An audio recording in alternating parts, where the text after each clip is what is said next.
Good morning. Are we visible? Yep, we're good, Karen. Go ahead. Okay. Good morning, everybody. Welcome back to Nights of the Storm. Jason turned the controls over to me this morning, but it was a hectic morning, and he's helping me out quite a bit. I'm really excited to see everybody today and to meet some new people. Today with us is Ashley from Think, Change, and Repeat, and of course Jason, our old friend Meloney, and a couple of people that Ashley brought with her. Would you like to introduce your friends, Ashley? I would love that. And so Jason wanted to do kind of a Union of the Unknowns kind of a swap cast. And so these are a couple of my fellow unknowns, my buddies, and they are here to do the show with us today. So we have Terry Canary, the volcano buster, as Keel refers to him.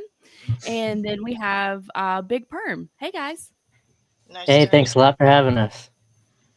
My microphone is not Thank you for functioning, having so us, I'm yes. having to use the microphone from my laptop, so I apologize.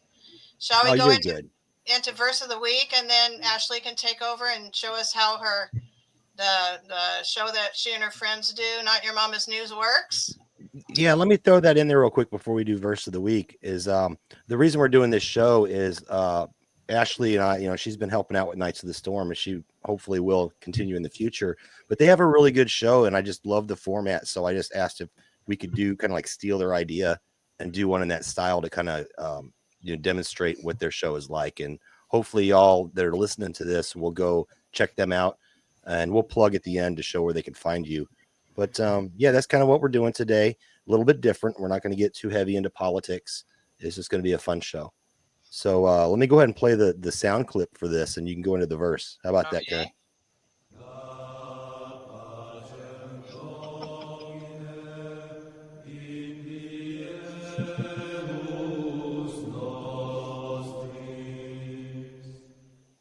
I absolutely love that sound clip. The first time Jason played it for me, I thought, what is going on? But I love it. The verse I chose for this week is Matthew 7:12-15.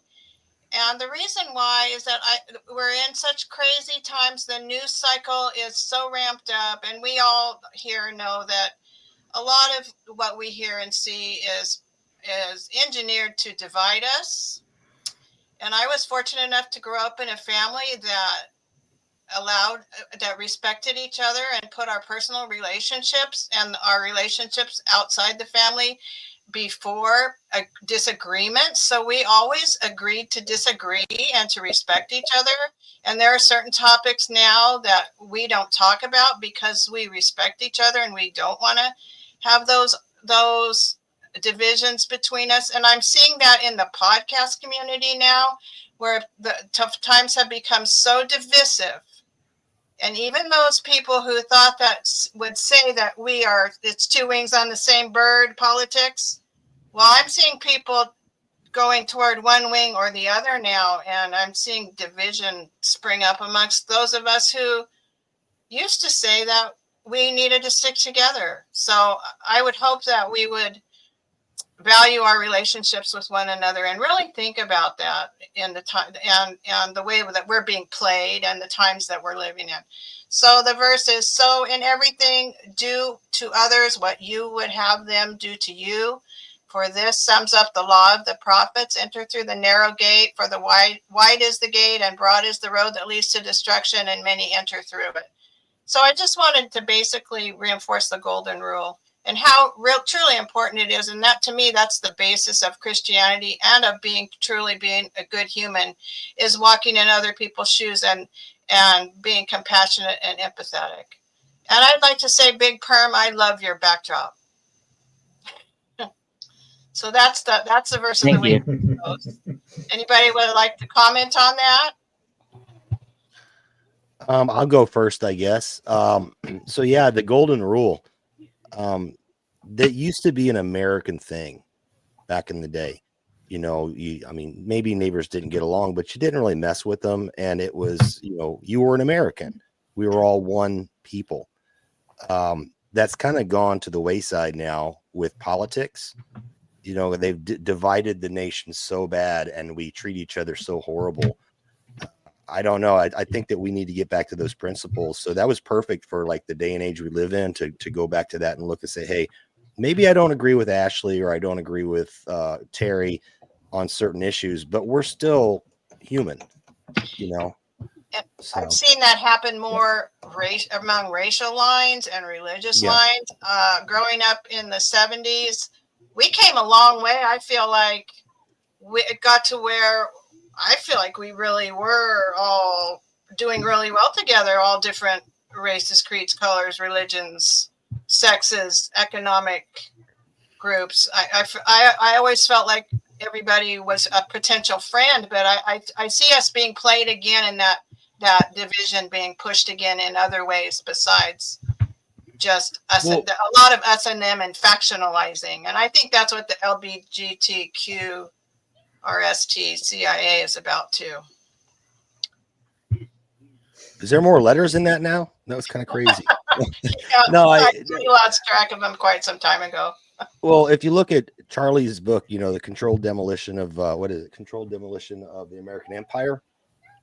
They're getting ready to crash everything. So this has been set up ahead of time to drive these divisions within society between gay and straight, LGBTQ, black and white, you know, immigrant versus natural born citizen, like all these different things left and right, so that we're focused on each other. And this is what I started the Foxhole for, which I haven't done that in a while. I need to start doing more Foxhole shows. It is an asymmetric warfare that they have basically distracted us to infight among ourselves, so that we're not focusing on their controlled demolition of our nation, not just our nation, all Western nations. Also, you know? We work best. The way that we will get through this is with helping each other and in community. And so they've had to divide families, intergenerational families, and the small communities. That they've had to make sure that we don't have that, because that's our strongest tool. Right. All right. Well, let's go around. Who else got something on that? I'll chime in. I agree. I think that's a great verse and a great message to bring, because the division is very, very strong, and it has been a procession basically. So you see a certain, yes, the racial issue for sure is being really pushed, and the division there. And I think that more heavily hit before that was right versus left. And then, but you just see, and fracturing, you even see fracturing in the Republican Party and the Democratic Party, because they don't even want, my opinion, they don't want them to be foundational and structurally strong either. So they started trying to fracture. So now you have like right-wing extremists, and you have MAGA, even in like the Liz Cheney type people, the never Trumpers, all in the Republican Party. And I feel like that was in order to really dilute the message and to continue to, like you're talking about, it's psychological warfare, because it's confusion, it's division. So I think we are seeing it everywhere. And I think that every topic that people could be interested in or could be associated with their values has been hit on. And absolutely, what they don't want, the number one thing that they do not want, is a strong foundational family. Is the cornerstone. And the church, whatever church or whatever philosophical or spiritual foundation, most people had some sort of spiritual practice and spiritual foundation, whatever that may be. And that's been it's been amazing what Tavistock and these people have done over time to just take away every pillar or every handhold that we might have within ourselves and amongst each other. Yep, 100%. So I like it. Meloney? Okay. Yeah. Oh, did you say my name? Yes. Okay. Well, I know you told about your family just a bit. I'm not going to bore you. I will make it very quick. I grew up in a family they gave me Bibles. I have 2 Bibles. But did they ever read it to me? No. It was mom's way or no way. And what I was brought up on was tough love. It was terrible. I mean, I was shy and quiet. And then my brother came along and he was hyper and he got a pass. I got reamed every chance. Now my dad was a little more kind. He was kinder, but he wasn't around a lot because he traveled. But anyway, it was always mom's way or no way. And I guess is what is irritating. My dad had a restaurant for a while, and customers would come up to me and say, they're not rotating the salad bar. Well, I thought I was doing a good thing by saying, Dad, go to Dad. You know, they're not rotating the salad bar, and they got, old stuff on the salad bar. It's gross. He told me it was none of my business. And I'm like, fine, whatever. It was just that kind of thing. But Dad protected me when I was little, before my brother was born 8.5 years later. Dad totally protected me. And after that, I don't know what happened, but I don't know. It was that tough love thing. And I told myself I would never do that to my child. And one little last thing, my brother, who came out as homosexual back in the early 90s, and I was supportive of him. This is before I knew it was an abomination, or, because, but anyway, mom and dad didn't want nothing to do with him. And I called mom and dad because I lived in a different town. And I said, Mom, Dad, just leave him alone. If this is what he wants, let him do it. And then I made a post on Facebook in 2019 and kicked me off. He was mad because he didn't like my post about the policemen getting upset that, these Antifa BLM were doing stuff. This policeman made a post on Facebook. And so I posted and I said, well, if you don't, he was mean to my post. I said, if you don't like it, move on. He called it stupid and ignorant. And I'm like, what? Okay, whatever. And so he hasn't had nothing to do with me since, which is fine. But he told Mom if she voted for Trump, that he wanted nothing to do with her. I was like, are you serious? Are you completely serious? And so I asked Mom, and the horror on her face told it all. I said, Mom, who'd you vote for? This horror came on her face. So, well, that told me right there. She voted for Trump. But she'll never tell my brother because my brother wouldn't have nothing to do with her and he'd quit sending her money. But anyway, that's it. I'm sorry. I went on a little rant there. Sorry. But, can I jump in real quick and say something to that, Melanie? Yeah. As far as, as Christian people, I don't know if we're all Christian here. I know I am, but, we have a responsibility to tell people the truth. You're talking about the homosexuality thing. Well, right? see, I was ridiculous. I was dumb then. I really did not know it was an abomination. Well, so that was my bad. What I'm trying to say is that, Sorry. you have a responsibility, I believe, to tell people what you believe the truth is, to save their soul or whatever.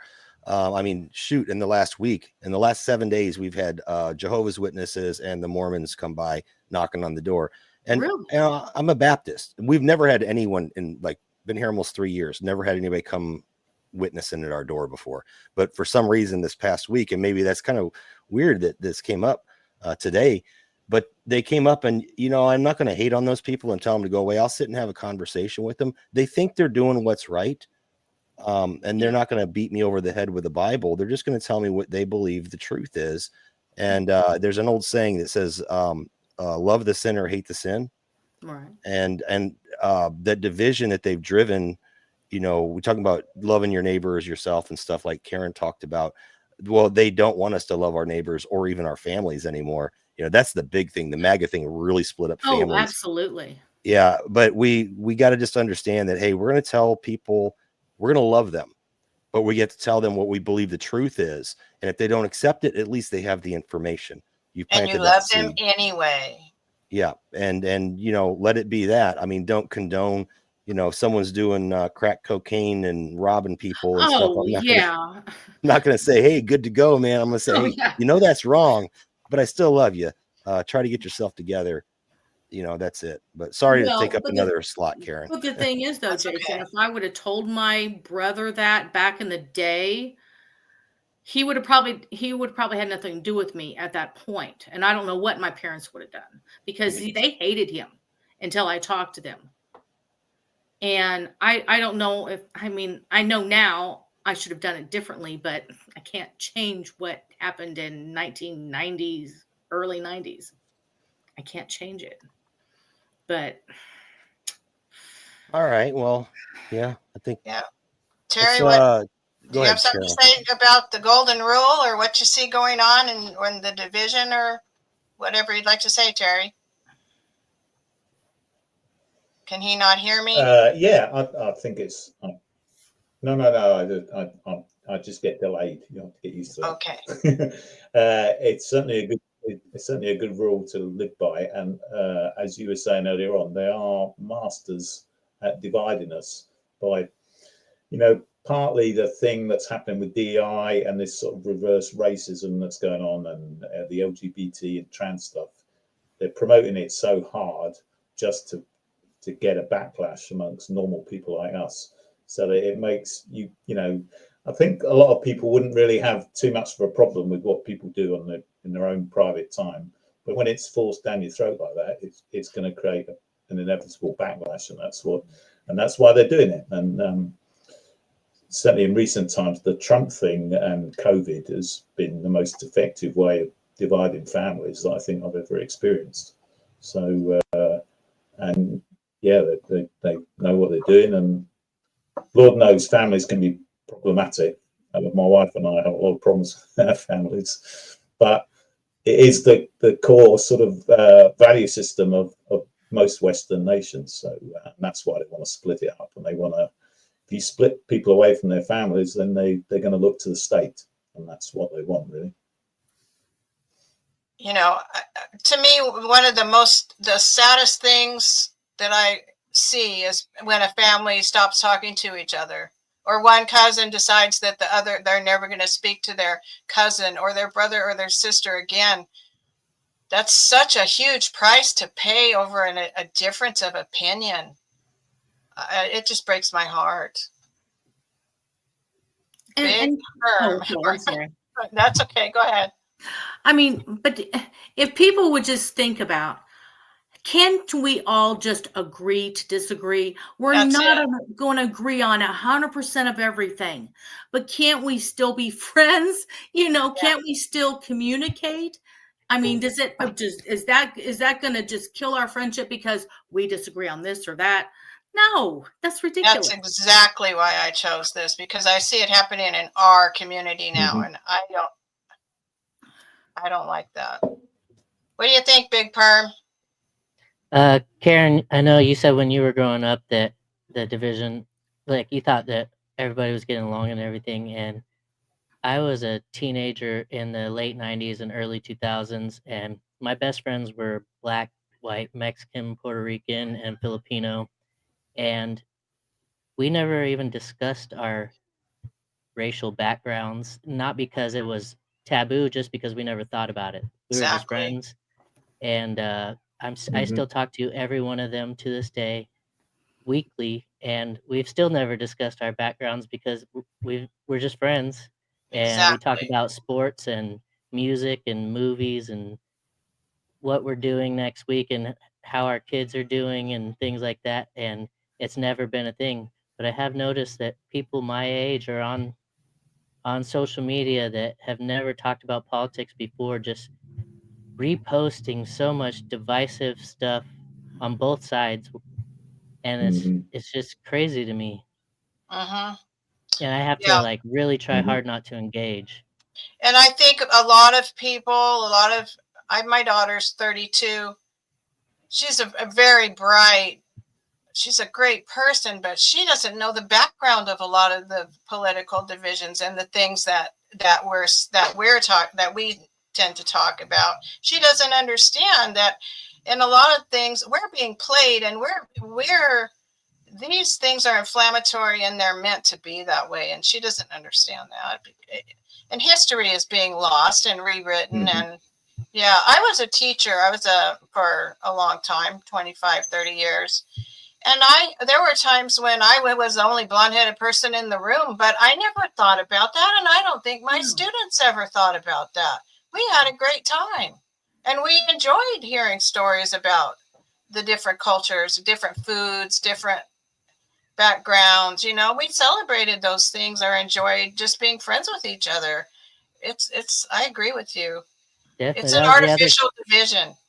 That was the other cool thing. When we went to each other's houses, we'd get to experience the different styles of cooking, because you know, my buddy's Puerto Rican mom would cook food from her country, and my buddy's Filipino family would have rice and adobo all the time, and it was just wonderful. Yeah, that's the best. I had Puerto Rican Japanese friends families growing up. Puerto Rican families love to feed you. I know this personally. I had some good friends that I worked with in LA, and I used to go over to this guy's house. Well, actually, I worked for him, and I'd show up at his house every morning, and he was staying with his older, you know, kind of looking after his mom and dad. And she'd always drag me in and like stuff food down my throat. It was so great. And it was good food too. Really good food. Okay, Ashley, you want to take over and lead us through I'm Not Your Mama's News? Sure, that sounds good. Thank you so much, Karen. This was a really good intro. I like that a lot. And I like the discussion of, you know, let's not hate on each other for having differences of opinions. And it's interesting that you brought it up today, because I was just reflecting on the amount of people that I have seen or heard about that were on Facebook that said, if you voted for X, unfollow me. And and I just hate that, because we have so much more in common together than we do with any politician or any psychological warfare that is being practiced on us. So very good message. Thank you for that. And yeah, so now we will kind of move into our Not Your Mom's News style. So normally we just go round table. The person brings in their story, we chat about it, and then we're on to the next. So to kick us off, I was thinking, since it's Jason's show and he is the showrunner here, we will kick it off with Jason Barker. What do you have for us? All right. So I want to talk about a story that's intrigued me since I was about 14 or 15 or so. I was either a freshman or sophomore in high school, Pinckneyville, Illinois, by the way. Go Panthers. Anyway, my science teacher was like the coolest dude in the world. He used to do like crazy experiments like in front of us, and he would bring the cart in with the TV and show us. Actually, he did Bill Nye, I think, a few times or something like that. I don't like Bill Nye now because he's a climate dude. But anyway, he was like the coolest teacher ever because it was hands-on, and I'm a hands-on learner. But he had mentioned something at one point that there was a guy that had invented a car that ran on water, and one day we wouldn't need petroleum anymore, which has a lot of implications we'll talk about later. But so this is basically the saga of Stanley Meyer, and he is the inventor of the so-called water-powered car. And I'm going to share the screen real quick and show you what this crazy contraption looks like. Here we go. It's cool looking, isn't it? Like a dune buggy. Yeah, it's like a little dune buggy. Now, I don't know. Somebody in the chat, let me know if this is an actual model of car that they made and he just converted it, or if he built this himself, because this is something I would definitely cruise around here. Totally. But anyway, let me get to his story. So back in 75, this guy, Meyer, he actually has a pretty good technical background, and he's gotten a lot of patents and stuff, which is kind of interesting. I'll talk a little bit about the patents, but let's back it up a little further, right? So back in 1973, we started supporting Israel, and we had an oil embargo placed on the U.S. Okay. And the Middle East was not sending us, and not just the U.S., but all the Western nations. And that's coming to a kind of a head now in today's time, with backing Israel over the rest of the Middle East. And so the prices of our fuel here in the U.S. just about tripled on average. So, and I don't know what that was. That might have been 33 cents or, 33, right? 33 cents or 45 cents. I can remember when they had to add the additional number to the sign because we went over $1 a gallon. But still, with inflation and stuff, people, that was very, very expensive to be paying like 50 cents a gallon or 60 cents a gallon for gas or whatever you're paying in your local town. So this guy who was a technical dude, he actually has a background with NASA. He worked on the hold on, I got it here. I took a bunch of notes because this like literally I had to jump into this. I've always been intrigued with this story, but I had to do a deep dive into it, and I found out a lot of interesting stuff that I didn't know about it. So yeah, he worked with NASA on their Gemini project, and he's got various patents that were actually fast-tracked. The patent office fast-tracked his patents because his work was so good that they were approved in like 8 months when there was like 200,000 patents ahead of his. They were just like, oh yeah, that stuff's going to work. Let's approve this patent. And he also worked at some research and development on technology stuff. He's got patents on things from heart monitors to, it's like across the board spectrum. The guy was kind of a genius, right? So in 75, so a few years after this oil embargo, he says, you know what, I'm going to tackle this. I'm going to make a car that runs on water. And what his basic design was an HHO design. So does anybody know what HHO is? Want to talk about that? Hydrogen? Yeah. It's electronic dialysis of water, or is it dialysis? I think that's what electrolysis. Yeah. I was a science teacher too. Yeah, and we see this today. They sell these scam things on the market that you can put in your engine bay, hook it to your battery, and you're supposed to pump hydrogen stuff, and which is complete. That's a complete scam. Don't ever do that. But he supposedly found a way to do this to power this small vehicle, and he went on display around the country, showing it off and stuff. And he was basically trying to get away from oil because of the rising prices. And, of course, there's a lot of implications with that. If you get away from oil, that doesn't just cut the Middle East off, and then think about it this way. If you don't even need it to run your car, can't you just hook a generator to it and then run your power plants that way, or power your home? So a lot of implications there. So let me take a look at my notes here. Not to mention, oil is the reason that the U.S. dollar is the reserve currency of the world. I didn't even consider that. That is so true.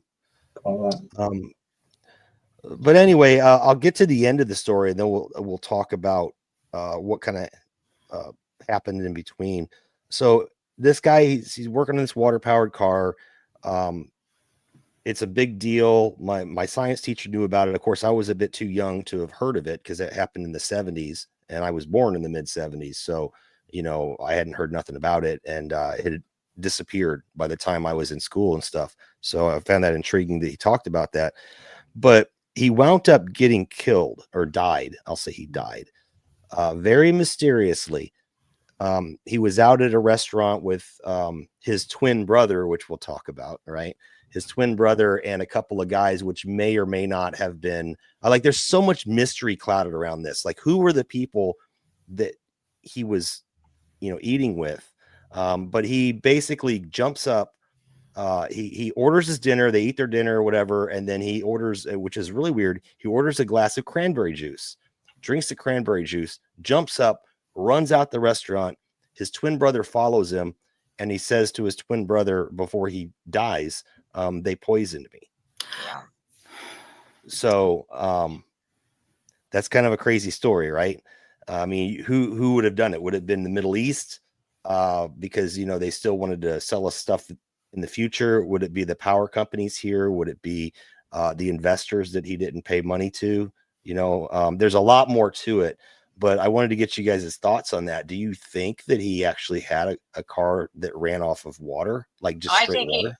I think he did. And and you said that this was your, I hope it's okay if I go now, Ashley. Yeah, go ahead.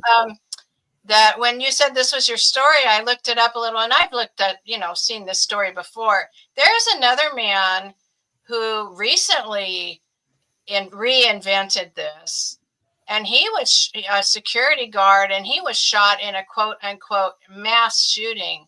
And this is just recently. And there are videos of him with his his vehicle. He was running a pickup, I think, using electrolysis. So, and then there were the doctors about a few years ago, around 2017, 2016. There were over close to 100 natural type doctors that mysteriously died. So I think this happens all the time for various reasons. You threaten the system, you better be careful. I That's think the I'm sorry, go ahead, Ashley. I was just Go going to say, yes, if the empire is threatened, I 100% believe that person will be taken out. And my first thought was intelligence, but honestly, who knows? Because there was a lot of different entities that have a stake in big oil, right? I mean, it's a lifeblood of so many things. And the other thing that I wanted to add on to what Karen was saying is, yes, the person that was working on the water-powered car was actually a shooting victim from the Buffalo, New York shooting that happened that we were all told was racially motivated. Was he? Oh, I didn't realize he was in that group of people. Yeah, it was He at was the from grocery another store. country. I think he was born in another country, but that was fairly recently. That's interesting. I didn't know that. Yeah, it was during COVID times, I'm pretty sure. And I Yeah. think that he was maybe working as a security guard or something at the grocery Yes. store. And it was that was the shooting that we were told was racially motivated. Yeah. So, interesting bullet point. Kind of like the guy that got killed in an armed robbery that was on his way in the middle of the night to testify or whatever. Oh, yes. For Hillary Clinton. And he was robbed, right? Robbed and killed, but his wallet was not taken. Well, so. we had two Boeing whistleblowers just recently die or get killed, and those are obviously murders to me. But it happens all the time. I think that the petroleum industry or robber barons basically have merged with NASA, with the CIA, with the Boeing, with all the big military industrial contractors. So he was threatening the whole system, it sounds like to me. There's a guy that's a pretty big sponsor in our community. He's been on tons of the bigger shows sponsoring, named George Wiseman, who has Eagle Research. He makes the hydrogen Brown's gas generator. And I think he had claimed that he had a truck that he was running off water using the same type of methods. And it's interesting to hear him openly talk about it on so many podcasts, and he's still walking around. Doesn't Toyota or Tesla, Toyota's had a hydrogen or water car for quite a while, hasn't it, ready to go? And now Tesla's talking about something similar? There are a handful of hydrogen stations, I think mainly in California.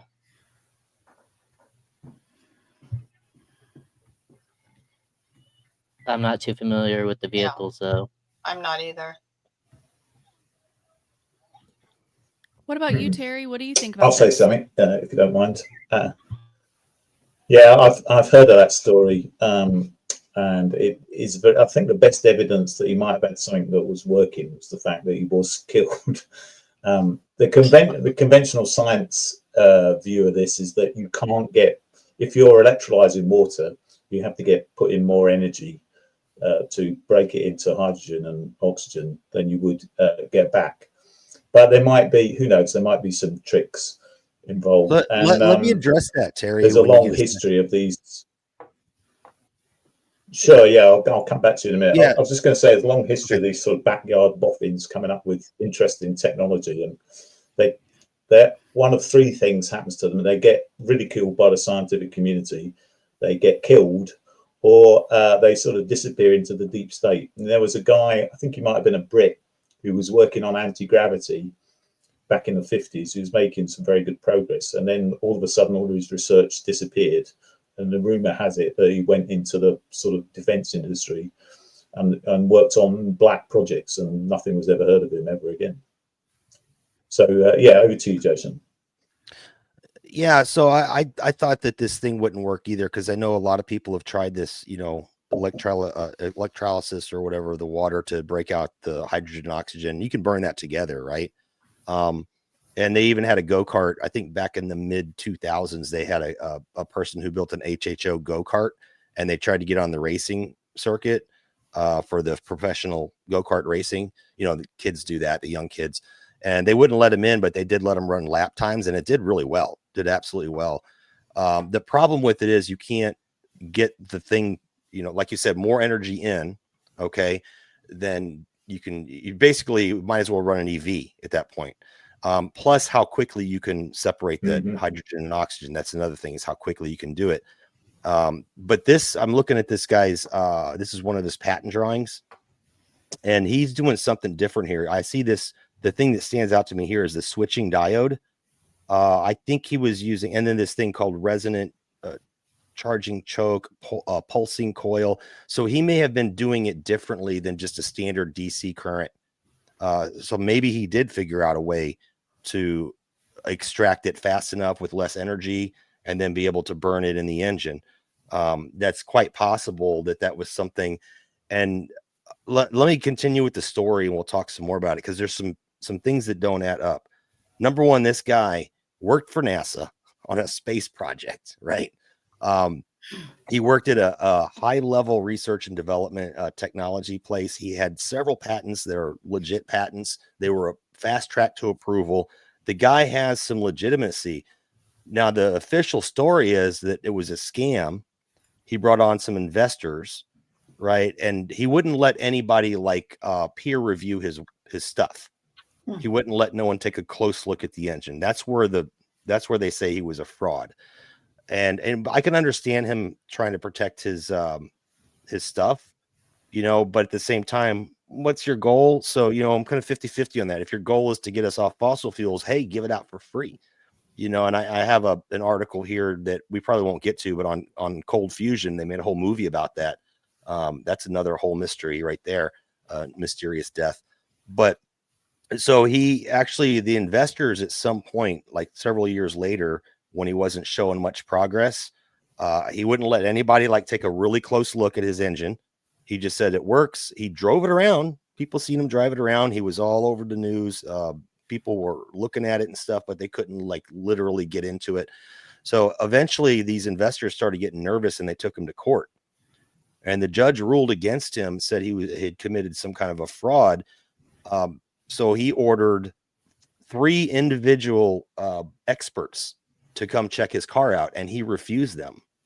He refused them to check it out. So now it makes it, and this is just the official story now. Okay, this is the official story. So now he's looking like a fraudster, like he took some people's money, but that wasn't his history of his life. Like his life, he was he didn't need to commit fraud. He had skills, you know, tangible skills. He could go work for NASA. Why would he need to commit fraud? So that doesn't add up either. Eventually they ordered him to pay the money back. Of course, he didn't have the money because he used it for his development of his car. And that's where things kind of go sideways. Anyway, what do you guys think? You guys think that he actually was trying to defraud the people? Because wasn't his track record. You know, his track record was he was a stand-up citizen, a very smart guy. Yeah, I don't know. To me, it's kind of 50-50 on it. Maybe he decided to try to do a get-rich-quick scheme, but then you wouldn't put yourself out there all over the place because people are going to expect the result, right? You know, I don't know. And he also claimed it towards the end. Once he was, go ahead. I'm sorry.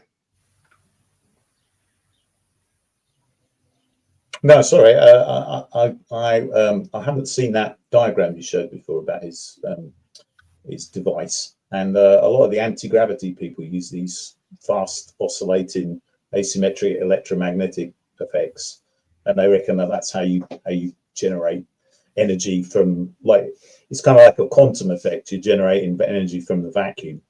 It seems, I think it's probably possible. And yeah, it's interesting you mentioned cold fusion. I think that's definitely a thing. I think that's a real thing that's been kind of covered up as well.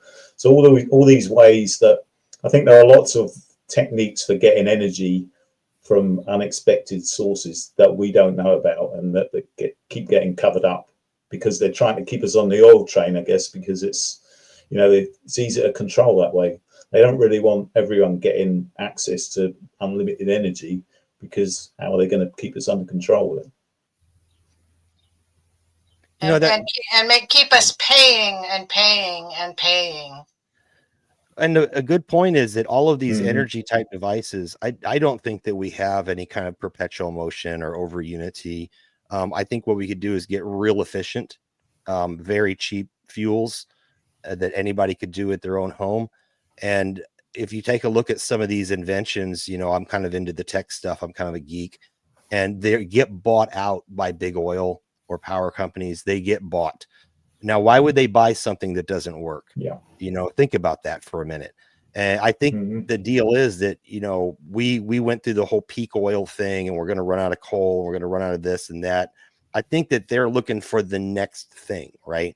So let's make sure no one else can do it. We'll buy it, own it, and then we'll go ahead and sell all this oil out. We'll sell all the coal out. When we run out, then we'll provide this new thing that we can then charge for. That's what I think it is. And I think this water engine, I think it may have worked. Just Mhm. looking at it, I took basic electronics. I've built my own circuits and stuff like that.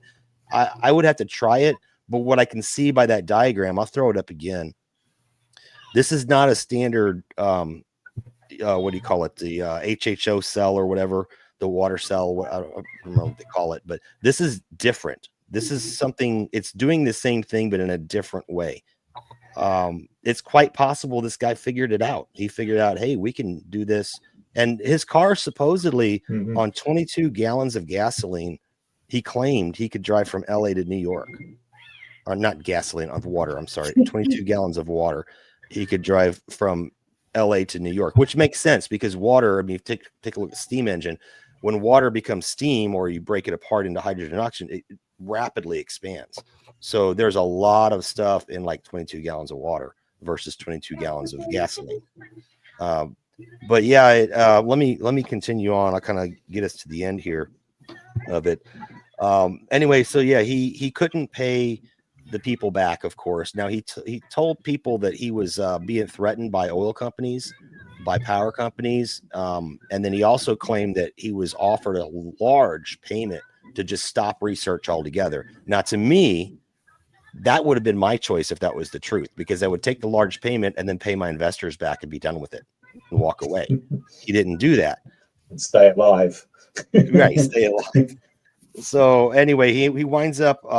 They speculate that the people, and I don't understand. They did an exhaustive investigation after his death, an exhaustive investigation. They say he died of a brain aneurysm.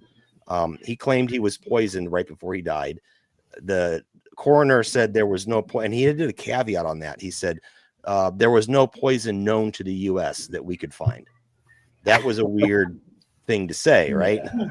Okay, because this is like, you know, this is like the late 70s, you know. I'm pretty sure we knew what poisons, you know, we've been through World War I and World War II. I know we knew what poisons they had. But yeah, he did that caveat and said it was a brain aneurysm. And they said, well, he had high blood pressure. Well, what guy that age doesn't have high blood pressure, right? And usually a brain aneurysm is a pretty instant thing. You don't get up, run out away from the other two people that are sitting at your table. You run away from them, and your brother follows you out and then say they poisoned me and then die. That's a brain aneurysm. It's like I know a friend after the jab, he had a heart aneurysm. He was dead instantly. They tried for like an hour to revive him and they couldn't. So that's a pretty quick way to go. And then there's some other things. So you get the coroner's report. You had, I think it was an 8-month long investigation or something like that.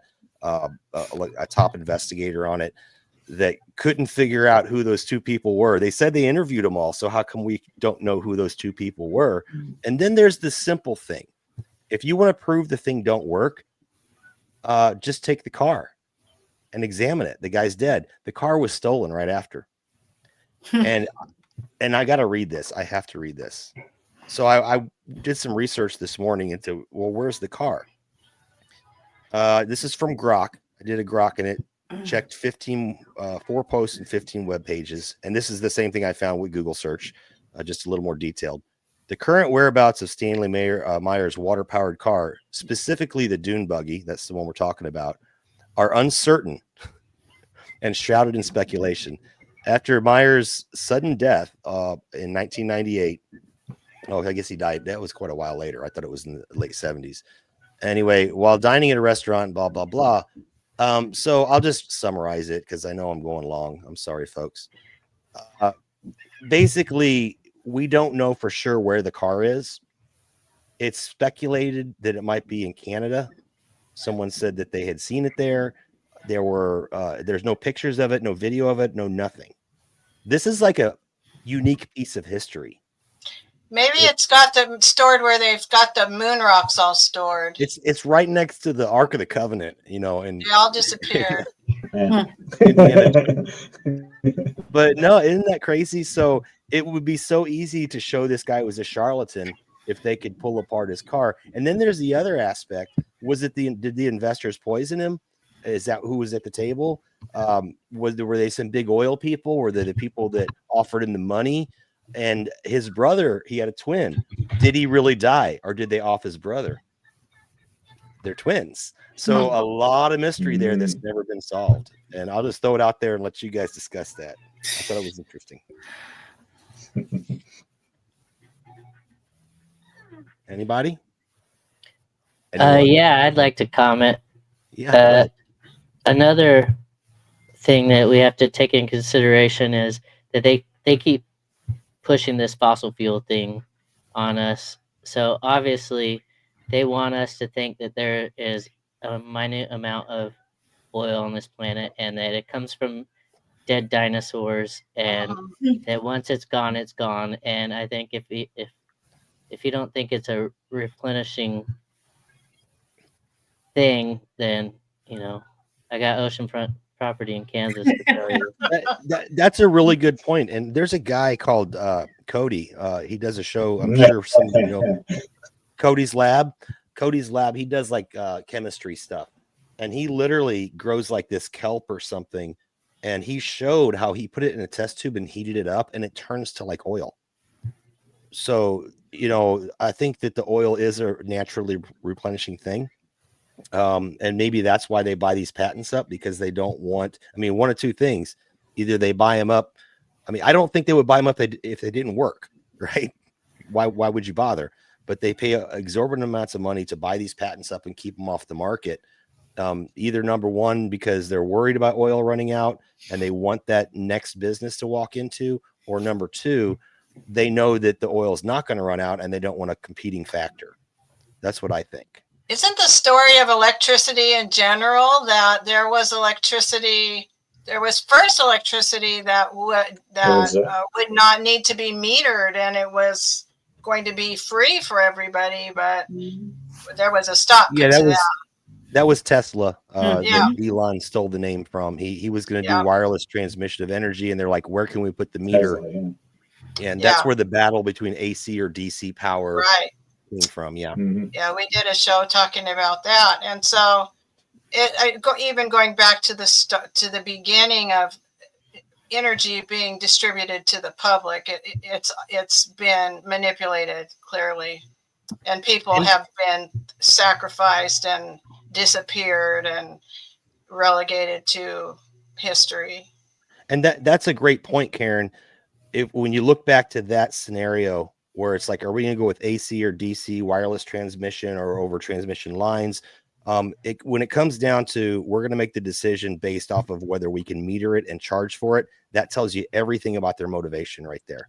100%. Yeah, scarcity. We're seeing with the manipulation of the eggs, for example, we're seeing enforced scarcity, artificial scarcity, and that and that's a very key tool to manipulate us, and we see it in a lot of areas. All right. Well, Ashley, that was my story that I wanted to share. Sorry I ran long on it. It was just a very fascinating story and a lot of weird details. Yeah, no worries. I think it was a really interesting story, and it's a lot of food for thought. There is a lot of mystery there. And one thing that I also wanted to present is sometimes I wonder if these stories are put out into the public in order to make people fearful, right? Like almost like a Pied Piper scenario. So this person is made an example of for a reason to make people maybe fearful of trying to come up with their own experiments and their own ways around the system. Maybe it's not that, but it's just something that I think is a possibility. And then, yes, I think there could be a million different things. The fake scarcity that they're coming up with because they only want people on the teat of big oil, basically. And I certainly think that's a possibility as well. But very interesting story. So we will go ahead and move on. And this time we are going to head to an unknown. And I'm going to call on Perm. Perm, what do you have for us today? All right, mine's gonna be pretty short and sweet, but I over the past year or so, when I joined you guys on Not Your Mama's News, I have gotten a little burned out on geopolitics. So I've been going with a lot more stories of the woo, I guess you would say, just for fun. And this one has to do Great. with a guy from Terry's area. Craig Hamilton Parker, a British psychic and writer on spiritual topics, is referred to by the popular press as the Prophet of Doom, who achieved notoriety for predicting Brexit and the election of Donald Trump. So recently, in early March 2025, Craig Hamilton Parker, often referred to as the new Nostradamus, made a striking prediction about an impending maritime disaster. In a March 4th YouTube video, he foresaw a ship-related incident that could lead to significant pollution, possibly involving an oil tanker. Just days later, on March 11th, his prediction materialized when the MV Ceylon cargo ship collided with the MV Wow. Stanley, a U.S.-flagged oil tanker carrying 18,000 tons of jet fuel off the English coast. The collision resulted in both vessels catching fire and prompted a rescue operation by the British Coast Guard. 13 crew members from the Ceylon were rescued, while one remained missing and was presumed dead. All 23 crew members of the Stena Immaculate were safely evacuated. Environmental concerns arose due to the potential jet fuel spill, aligning with the Hamilton Parker warning about pollution. Authorities apprehended the Ceylon's captain, a 59-year-old Russian national, on suspicion of gross negligence, manslaughter, and investigations are ongoing. Hamilton Parker previously claimed to have predicted significant events such as the assassination attempt on Donald Trump, the death of the Queen Elizabeth II, and the COVID-19 pandemic. His recent accurate predictions has further solidified his Wow. reputation among followers. So, I think, Wow. Never heard of him. yeah, me either. And I didn't even hear about this massive cargo ship collision that happened, 5 days ago? 4 Yeah, days yeah. ago? No, I did see that. You did see it? Yeah, I did see that. That makes sense. It's more on your side Yeah, of the world. it's a weird incident. You know, you very rarely get two ships colliding in mid-ocean like that, wouldn't you? Because as far as I know, the conditions were pretty good. I think they've arrested the captain of one of the ships now, who's a Russian. So we're probably going to hear that it's a Russian plot before long, and that Putin is behind it all. It kind of reminded me of the ship hitting the bridge in Baltimore. Like, how's that happen? Yeah. Yeah, and it brought to mind. Oh, sorry, That's Jason. a great question. We never got a result, a resolution on that bridge thing, did we? It's completely out of the news. No. Yeah. Yeah. Oh wow. And I was going to say, it also reminded What me always of happens, the Nord Stream hullabaloo, right? I mean, there was a lot of mystery, even though I think all of us were like, no, we literally did it. Joe Biden said that we were going to do it in a press conference, but then all of a sudden they were like, well, maybe it was Russia that blew up their own pipeline. And whenever you were talking about that, Perm, that's what that reminded me of. But then we back got to a story this week about the Russians climbing like 9 miles through the pipeline to get on the other side of the Ukrainian fighters so that they could get them from behind or something. That's right. Sure. Yeah, that as well. Yeah. So No, I was going to that ask, apparently happened. Perm, do you know the background of this guy, or like where he's saying, how he's saying that he gets the information? Like, is he saying that it comes from a spiritual basis, or that he's using some sort of algorithm to predict this, or what? I wish I had been able to dive into him a little deeper, but CNN. it sounds like he's putting his information out in YouTube videos, and they call him a psychic. So I think it sounds like he's saying he's just predicting these things. That's why they call him the new Nostradamus.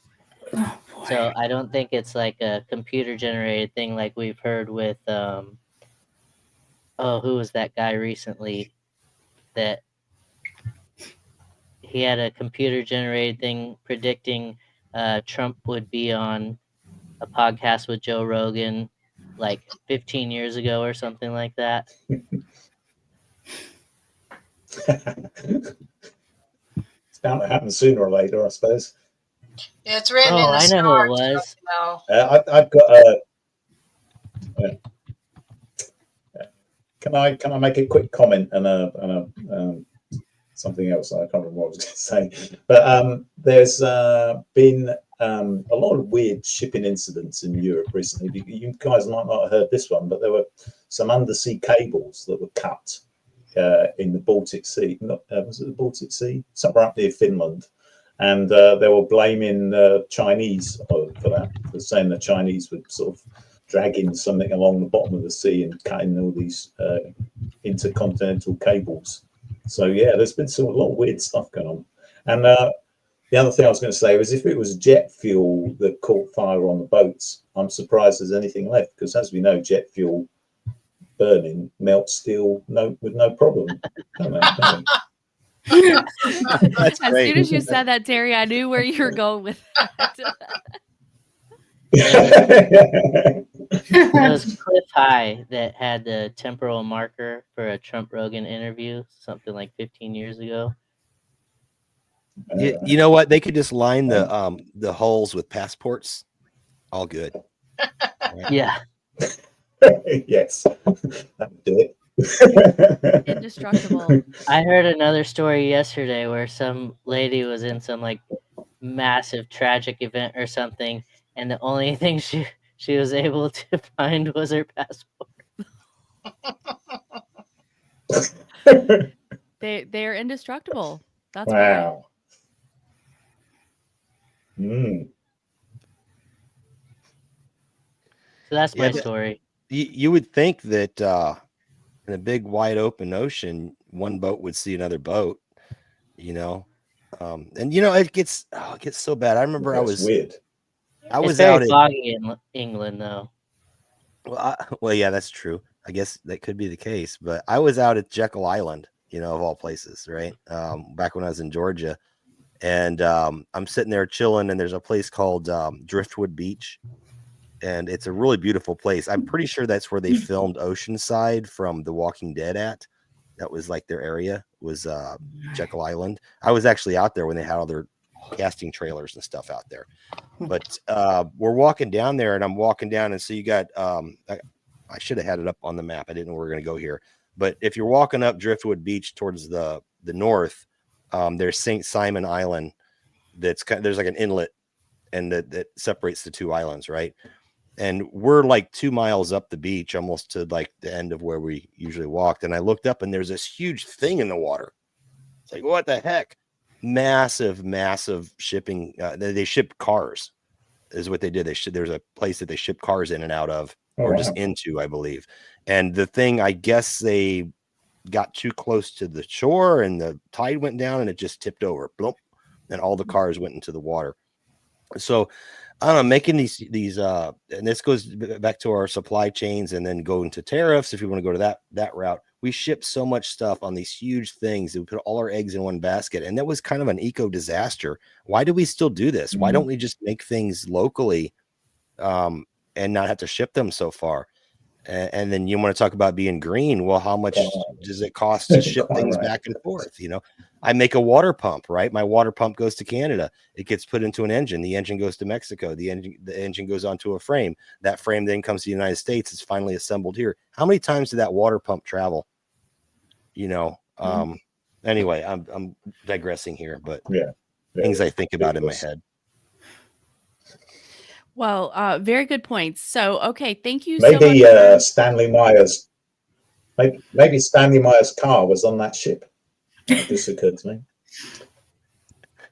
That's awesome. Okay. Yeah, thank you, Terry. Thanks, Perm. So, for our next story, Thank you. we are going to head over to Karen. Karen, what do you have for us today? Oh gosh, I have 3. Would you like to hear about the 4-lane freeway cut through the rainforest, destroying the rainforest for a climate meeting, or Trump's timeline of creepiness owning the Miss Universe pageant? So, I think that we need to go with your Golden Dawn story because Terry also has the rainforest story, and then you both can share information on that whenever Oh, okay, he's going. okay. First, I'll tell you a story Yeah. about Mr. Trump that is not from this article. I have a good friend who is a nurse who knows a lot of the healthcare community, the quote unquote healthcare freedom community. She has a lot of connections with these people. I know her. I trust her. I believe her. She says that when Donald Trump was running for office the first time, 2015, about that time, there were regular autism conventions, Autism One, and so various healthcare providers would get together, and all autism moms in the community, and talk about research and things. And a lot of those doctors actually ended up being suicided that used to attend those autism meetings. One was Jeff Bradstreet, who was working with GC Math. And people who work with GC Math, a lot of those people have also died. GC Math can be used for, it seems to help with autism, but also it's known to fight cancer. So a lot of GC Math people have been incarcerated or are no longer living, people working with that. And you can make GC Math yourself, just a heads up. So at any rate, they met, Dr. Andrew Wakefield met with Donald Trump. They got him in, and all the people were trying to get Donald Trump attended this autism meeting. And they're like, how can we get Donald Trump in alone with Andy Wakefield and find out if Trump is going to help us? Because Trump had been dropping hints that he understood the dangers of vaccinations and their connection possibly with the health issues we're seeing in children. So they did manage to get Andrew Wakefield into a room with Donald Trump for an hour alone. So when Andrew Wakefield came out, all the people were like, what did he say? What does he say? What does Donald Trump say about that? Andrew Wakefield said that Donald Trump is very familiar with the childhood vaccine schedule. He's very familiar with side effects. He understands them medically very well, and that he would like to do something about it, but he won't be able to do it until his second term. So anybody who says, and then we went on to see Operation Warp Speed and the whole mass murder fiasco that ensued. So I'm not saying anything positive about Donald Trump. What I am saying is he understands what the dangers, he understands the medicine, he understands those things very well. And anybody who thinks that he was duped, he was fooled, he just had people around him who weren't giving him the proper information, he knew in 2015 the dangers of vaccines, and he understands the science well enough to have understood what was going on with Operation Warp Speed. So I was really relieved kind of in a way when my friend told me that, because I had always wondered, did he really get duped? Does he really know? Is he that gullible? If we could figure it out, why can't he? So that's one Donald Trump story there. And before you move on, Karen, I just wanted to say thank you so much for saying that, because I see so many Donald Trump apologists He didn't know. He doesn't know. He has to rely on a huge team of people. They're telling him one thing he doesn't understand. And I'm like, stop, because he 100% knows what is going on. As far as cognitive abilities, he is a very sharp cookie. Yes. So there's no way Yes. that he is inadvertently being used as a tool of the deep state or whatever you want to say. That man is in on everything that he's doing, and he's willingly doing it. He knows. Yeah. Yeah, I agree. Let me jump in and say something, and I've been telling people this for a while now. What was the phrase he uttered probably hundreds of times? The cure can't be worse than the disease. Well, So it he is. knew the cure was bad, right? But it just can't be worse than the disease. That tells you everything you need to know. He knew that there was going to be some fallout from this cure, supposedly, right? Which I think is the actual bioweapon, because the flu disappeared that year, and it was replaced by COVID, which was actually less than the flu was the previous year. Kind of crazy, right? And then we didn't see excess deaths until after the shot rolled out. So why would you say that? I mean, a cure is a good thing, right? Well, Why would you say? the key tenet in medicine is first do no harm. First do no harm. So that was Trump's way of trying to say first do no harm, except it was completely backwards. It was Well, I a mean, lie. if he was duped, if he's that dumb, why would he even consider that? Oh, there's a cure. It's 90, it's safe and effective, 99.5% effective or whatever. It's safe for everybody. Can get it down to 6 months old. Why would you even come out there and say, well, it can't be worse? I mean, it's kind of like saying, we know it's going to hurt some people, but it's not worse than COVID, right? Well, COVID didn't exist, so it's absolutely worse than COVID. Right, absolutely worse than COVID. So, but why would you say that unless you knew that there was a risk there? Right. That's the point I'm trying to make. And he repeated it not just once. It's not like it's just a one-off, like he just kind of made it up out of his head, like he likes to talk sometimes. But he repeated that same phrase over and over and over again. He talking about lockdowns, though. I think he was talking about lockdowns, wasn't he, at the time? Yeah, actually the economic and mental, psychological, spiritual fallout consequences from the whole Operation Warp Speed. Now that's bad, and that has huge lasting consequences. Toddlers' IQs have dropped 20 points in these years. That's massive. That's unbelievable. I mean, that's catastrophic, really. But Catherine Austin Fitts has a good way of putting it with Donald Trump. And she's held people accountable for this, for people making excuses for Donald Trump. On an interview with Greg Hunter one time, he was saying, "Oh, Trump didn't know. The scientists misled him, blah, blah, blah." And she said, "Greg, stop it. Either he's not smart enough to figure it out himself, which is not acceptable, or he got tricked and he doesn't know enough to put people around him that will share good information, and he doesn't have the discernment to know when he's being tricked. So either he can't figure it out on his own, or he got rolled, and neither one of those is an excuse." So yeah, but I was really happy to hear my friend tell me that Andrew Wakefield, who is very well respected, said that he understands, that he knows. Yeah, and just to add to your point there, Karen, even if you're like, okay, well, he didn't know, he knows now, because And we he's all never know apologized. he's never apologized, and we all know the work that RFK Jr. and the Children's Health Defense Fund have done. Like my friends in the propaganda report, which is where I met the unknowns, that is what helped me deal with COVID times.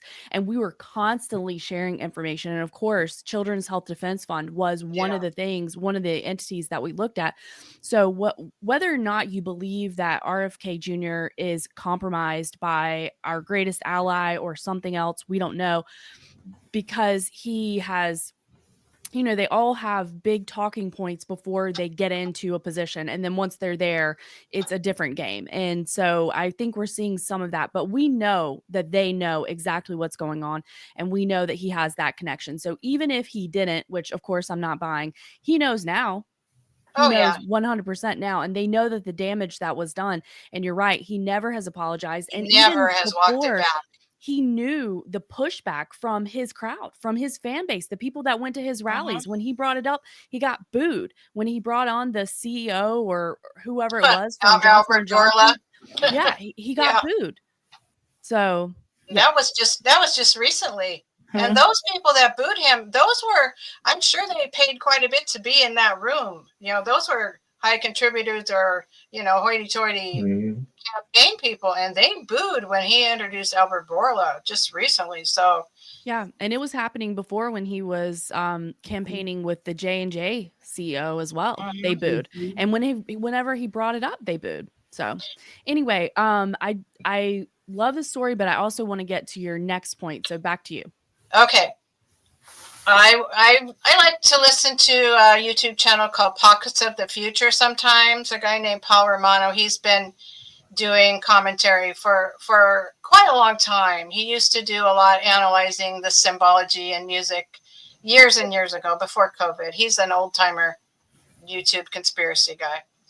So he's really been ripping Trump to shreds, but he rips everybody to shreds. So he came out with a new video about Donald Trump and his past. And so he used this article. It's from Rolling Stone, October 12th, 2016, Donald Trump's creepiness timeline when he owned the Miss Universe pageant. If you're interested in reading the article, it's available online. So in this article, there are many young women seem to verify the claims that when Donald Trump owned Miss Universe, he would walk into the dressing rooms unannounced. There were no men allowed. And he would walk in unannounced, and they would be undressed or in various states of undress. And he thought that was his job. So these women were mortified. A lot of them were mortified that, you know, here's this man in the dressing room. A lot of them were not 18. Some of them were quite young.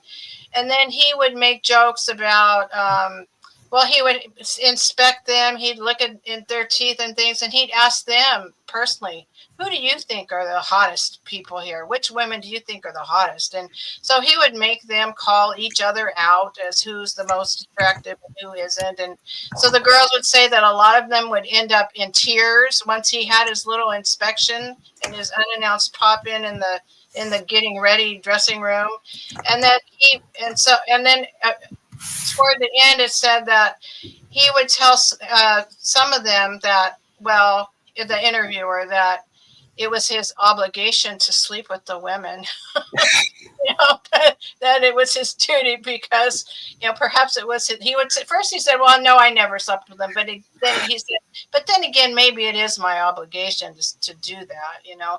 And then he also told some woman who was 21 that if she really wanted to be successful, she needed to lie and say she was 17. So it's really, and so this is a Rolling Stone article from 2016 that seems to have some sources to back it up. I know Rolling Stone has never been high on Donald Trump, and Rolling Stone is also compromised. I know that too, but to me it was pretty interesting. And then it also goes into the lap dances that his 14 or 15-year-old daughter would give him, and, you know, in public places, and his talking about, oh, isn't my daughter hot? If she wasn't my daughter, I'd be dating her, you know. So there's a lot of this, and people who think that he's going to release the Epstein files or tapes or whatever, you have to remember that this is his behavior going back historically. He was Epstein's best buddy. He's not. I wouldn't be surprised talking about a woo-woo a little bit, BigPerm, that if Trump even has the Epstein files and the tapes, if he has backups, because they were best buddies, kind of like partners in crime, it wouldn't surprise me at all. And then they say Howard Lutnick lived in the house next door to Epstein. So, yeah. Anyway, that's basically just a lot of really sleazy behavior from Donald Trump when he owned Miss Universe. And I would have to say also that if you're a contestant in Miss Universe, you might be a little naive if you think that you're not going to be treated as an object, but that doesn't give anybody the right to walk into the dressing room unannounced, and to treat people that way. But so.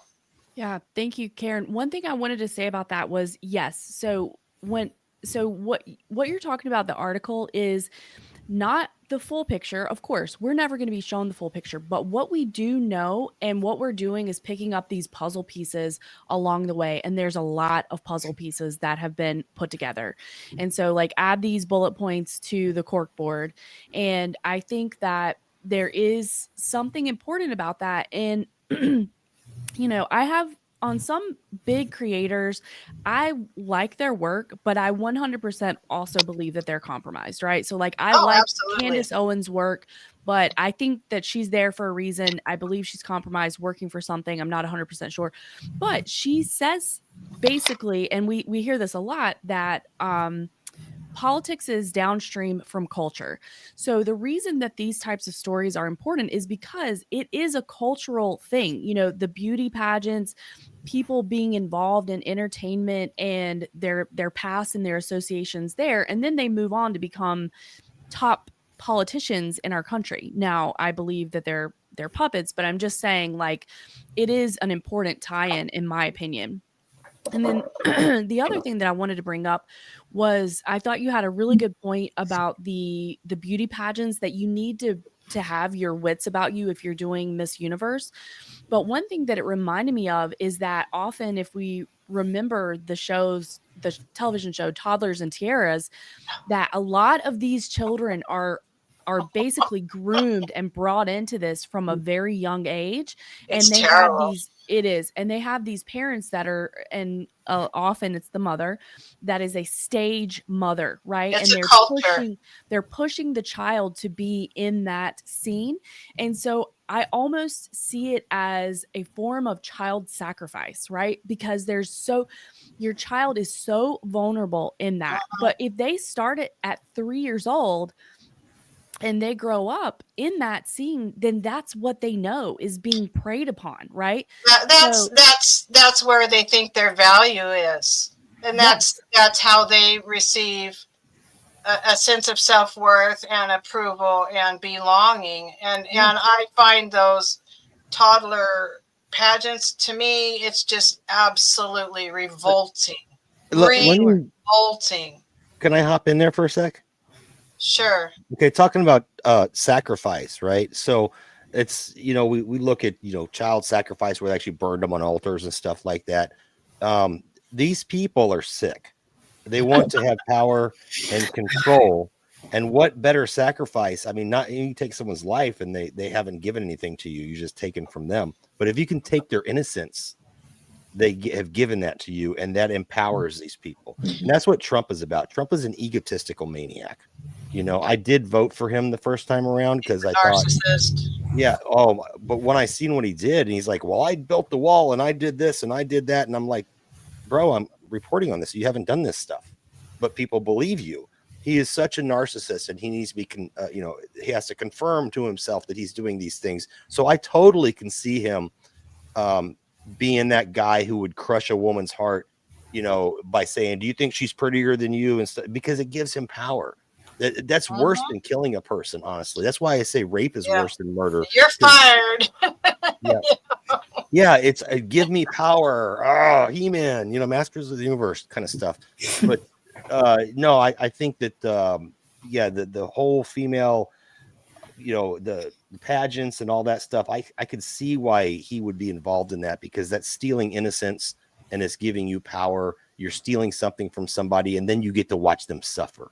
That's almost tokenizing. It's a way of tokenizing almost beauty or whatever, or value. And also it's just a way of degrading all of us, really, in my opinion. Gosh, I wanted to say something else, but I forgot what it was. Oh, I watched your last episode of Not Your Mama's News, and you were talking about the stage show.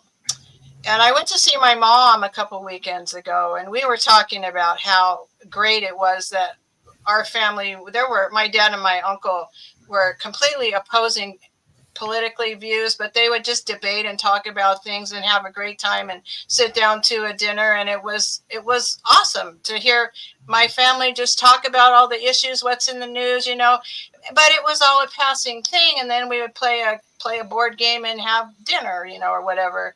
And so I told my mom how much I really appreciate that and how I miss that. And she said, Karen, I have a question for you.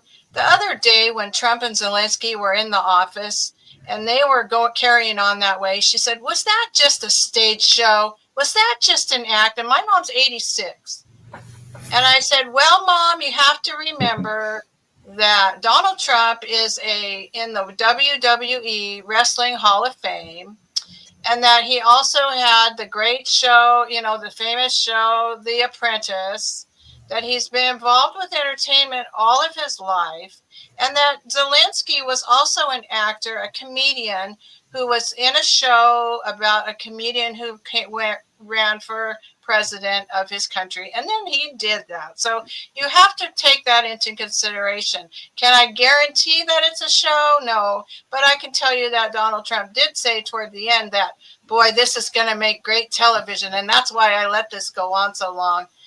And she said, oh, thank goodness. I'm so glad it's just a show, because I can't imagine what we're coming to if they were serious, if that's how what imbeciles they are, if that's how they're truly acting, and then she said, well, let me ask you another question. When Trump got shot in the air, was that staged?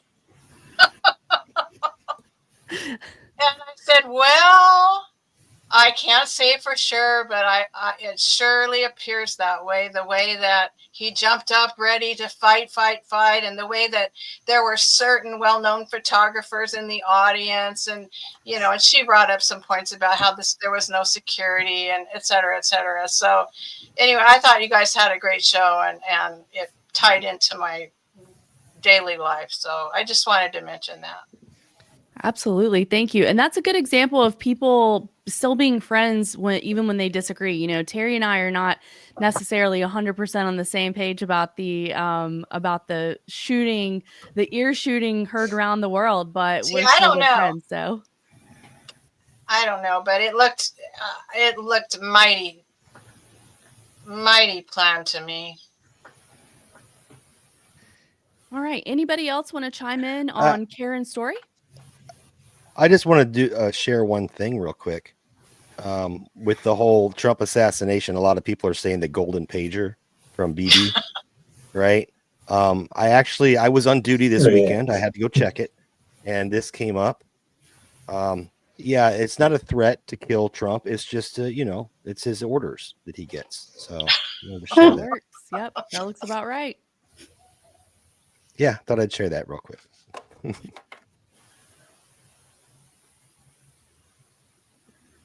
By the way, Meloney? I got real quick before we move on. I'm sorry, I know Melanie going to jump in, but I'm getting texted left and right. Everybody's wondering if I'm okay with the hurricane, or not the hurricane, the tornadoes.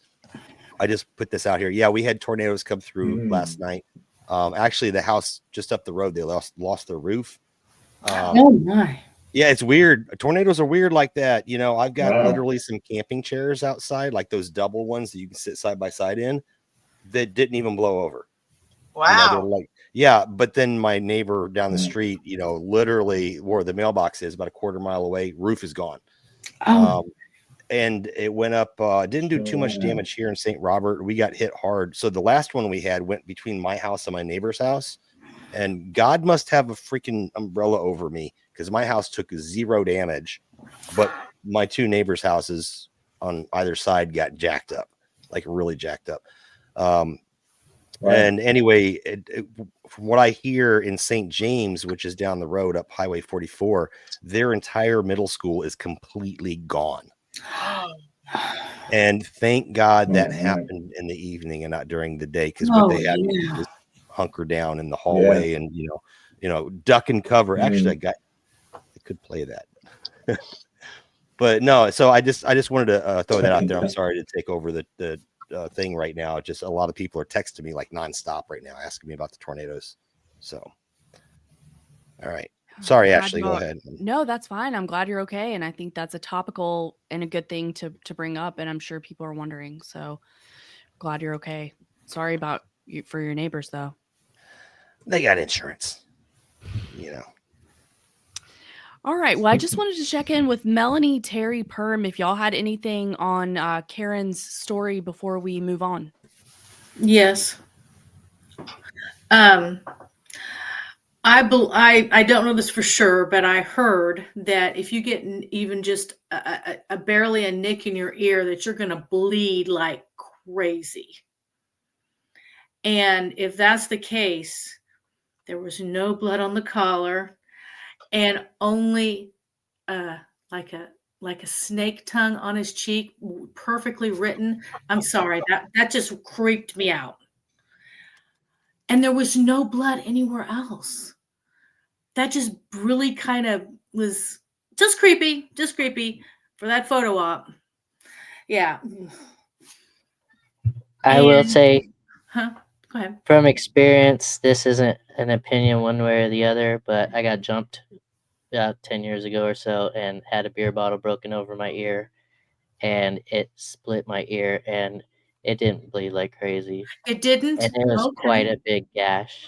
Oh goodness. No, I no, okay. Well, then that theory may be completely It off. might have to do what part of the ear, I don't know, but just from Yeah. experience, it wasn't too bad. Okay. My I- nose was Thanks for that. much worse if you can't I tell can how tell ya, close it is. I got If my you ear think about pierced. just getting ears pierced, That's what I was some going to say. people bleed and some people don't bleed at all. Well, here's the thing, Karen, is I got my I have 2 piercings in my left ear, right? One of them I did on a bet, on like not a bet, but a dare in school during class as a sophomore. And this girl sitting behind me, she took her earring out and just shoved it through my ear.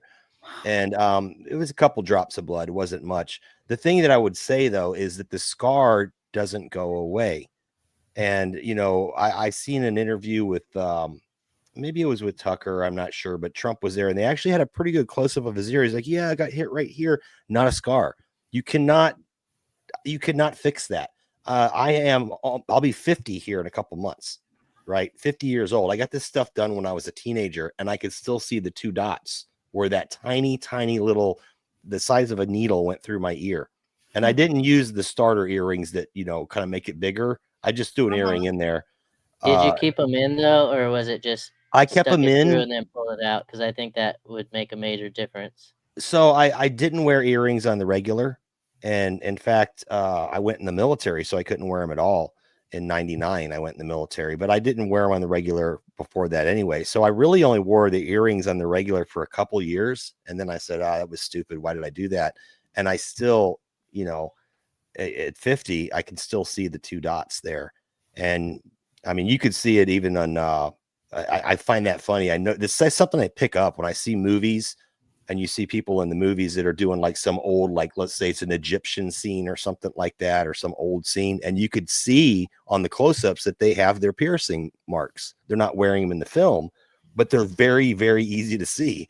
And I run like a 720p monitor here. If I can see it on that, those, you know, high definition Fox News cameras should be picking up some kind of a scar on Trump's ear. And I just don't see it. I'm just saying. Yeah, I don't know. I personally think that keeping jewelry in there for more than a couple weeks probably would make a difference of whether it's gonna scar differently than just healing right away. No, that's But fair enough. Yeah, I can see It's that. true. All right. Well, anything else before we move on then? Terry, did you have anything? No, not really. Okay, no worries. Well, I wanted to go ahead and move on to your story then, and we'll keep it rolling. What do you have for us?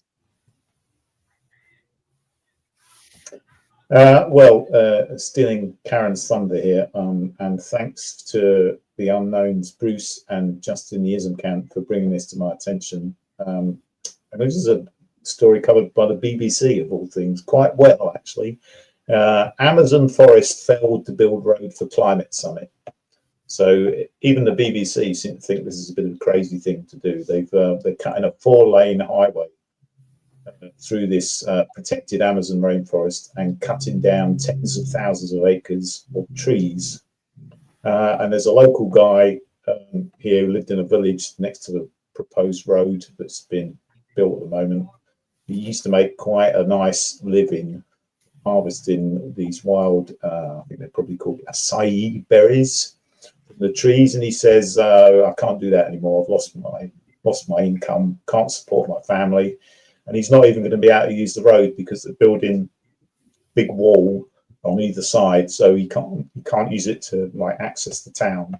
So it's obviously a disaster for the local environment and disaster for the local people. And also these rich elites can go to the climate summit and say how green they're being and protecting the environment and reducing CO2 by flying their private planes in, no doubt. Yeah, the BBC article covers it quite well, and it's quite lambasted actually, which is surprising for the BBC. So there you go. Yet more proof that the CO2 thing is fake and gay. Did they give the trees over to Bill Gates so he could bury them? Yeah. Did you see that Bill Gates was being interviewed about, because he's got this crazy plans for carbon capture now. And the interviewer said to him, he said, what about planting trees? And he says, oh yeah, that's not proven to work in terms of capturing carbon. I don't know where he got that idea from. It's worked for millions of years, billions of years probably. But no, apparently he's skeptical of everything. It's not a techno solution. This makes me so angry. It's disturbing. It's infuriating. It's heartbreaking. It just bothers me so much. The hypocrisy, the irony.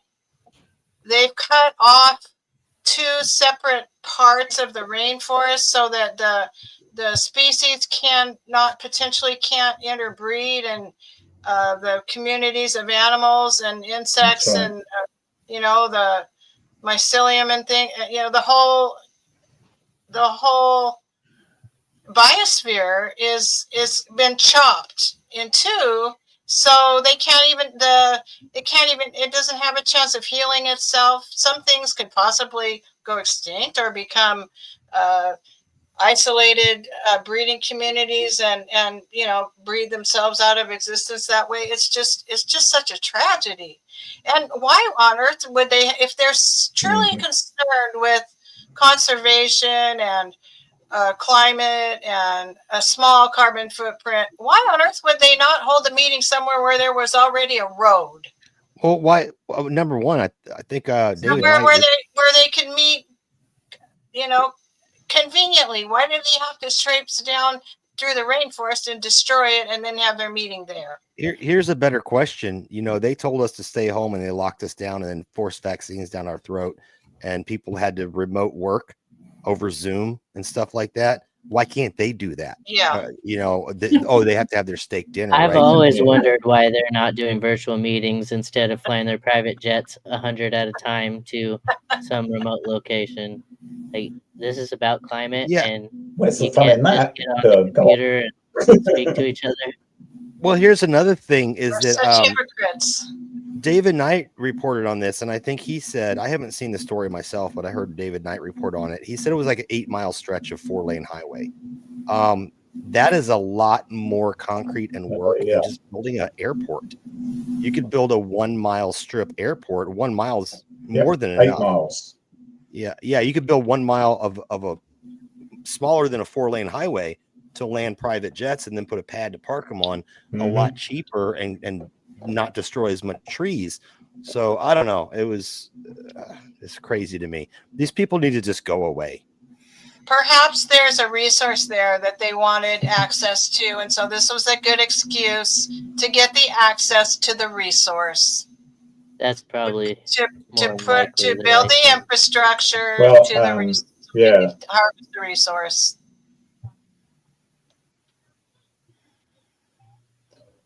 There's a good point made by one of the locals in this BBC article that he says, you know, that what typically happens with these forests, as soon as they build a road, it allows access to the loggers to cut down even more of the forest. And that's what this guy was worried about. And I'm pretty sure that's probably part of the motivation to try and allow access so they can log even more of this forest and make a lot of money from it. And I think the one good thing about it is it just shows, you know, it's so brazen. It just shows how hypocritical, as you were saying, Karen, these people are. They don't really care about the environment at all. They're just on a boondoggle Can I ask a question to try and make Terry? as much money out of this climate scam as possible. Yeah, sure. Yeah. So did they? So these berry farmers or whatever, because we have what's called eminent domain here, and they can come take your property if it's deemed to be used for the public, even though they're doing it for private industry now. You know, for pipelines and things like that. They're using eminent, and Donald Trump's used eminent domain before. Is that the situation there? Was this private property that they just took, or were these people just kind of like, you know, free ranging on kind of like nobody's property? They were harvesting the berries, the wild berries, as far as I understand, from the forest. But those berries, that's a superfood. Those are very nutritious berries. That's the acai, or however you say it. That's a superfood. That's a valuable resource to take away from all of us. Was it private property, Terry? Yeah. How did that work? No, I think it was the latter. It says it's protected. I don't know if it was like a national park. Yeah. But my understanding is they were harvesting wild berries. Yeah, so they had whether they were officially allowed or if it was just a traditional thing. They've been doing this for many years, so they had access to these wild trees where they're able to harvest these wild berries. And one thing I just wanted to chime in too is that I consider it basically an act of warfare, you know, condone act of warfare, because it serves multi purposes here. So not only is it kind of like psychological warfare, in my opinion, because they are showing what they can do, even though it makes no sense to all the propaganda, all the nonsense that you've been hearing about for the last 30, 40, 50, 60 years, and they can still do it. It makes no sense. And I think that that's part of the demoralization of the populace. And I also think that it is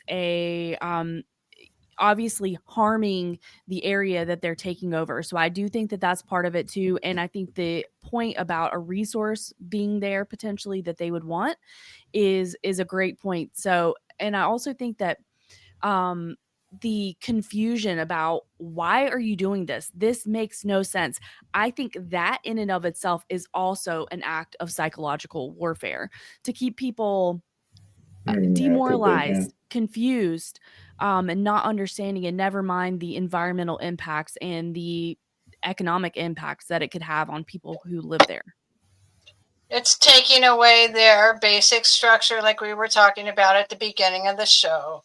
Their traditional ways, their traditional homes, traditional families, traditional foundation. Yeah, traditional way of making a living, traditional forest, and it's a culture, and they're taking the whole thing away.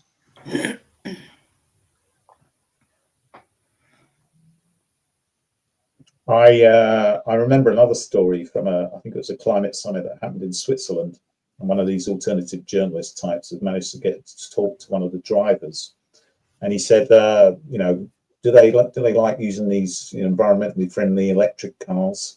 And he said, no, they want these top of the range gas guzzlers to drive them to their summit.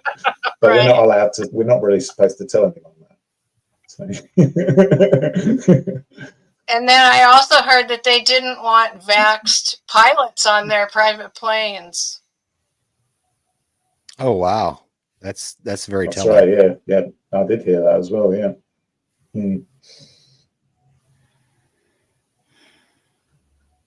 Nothing would surprise me. No.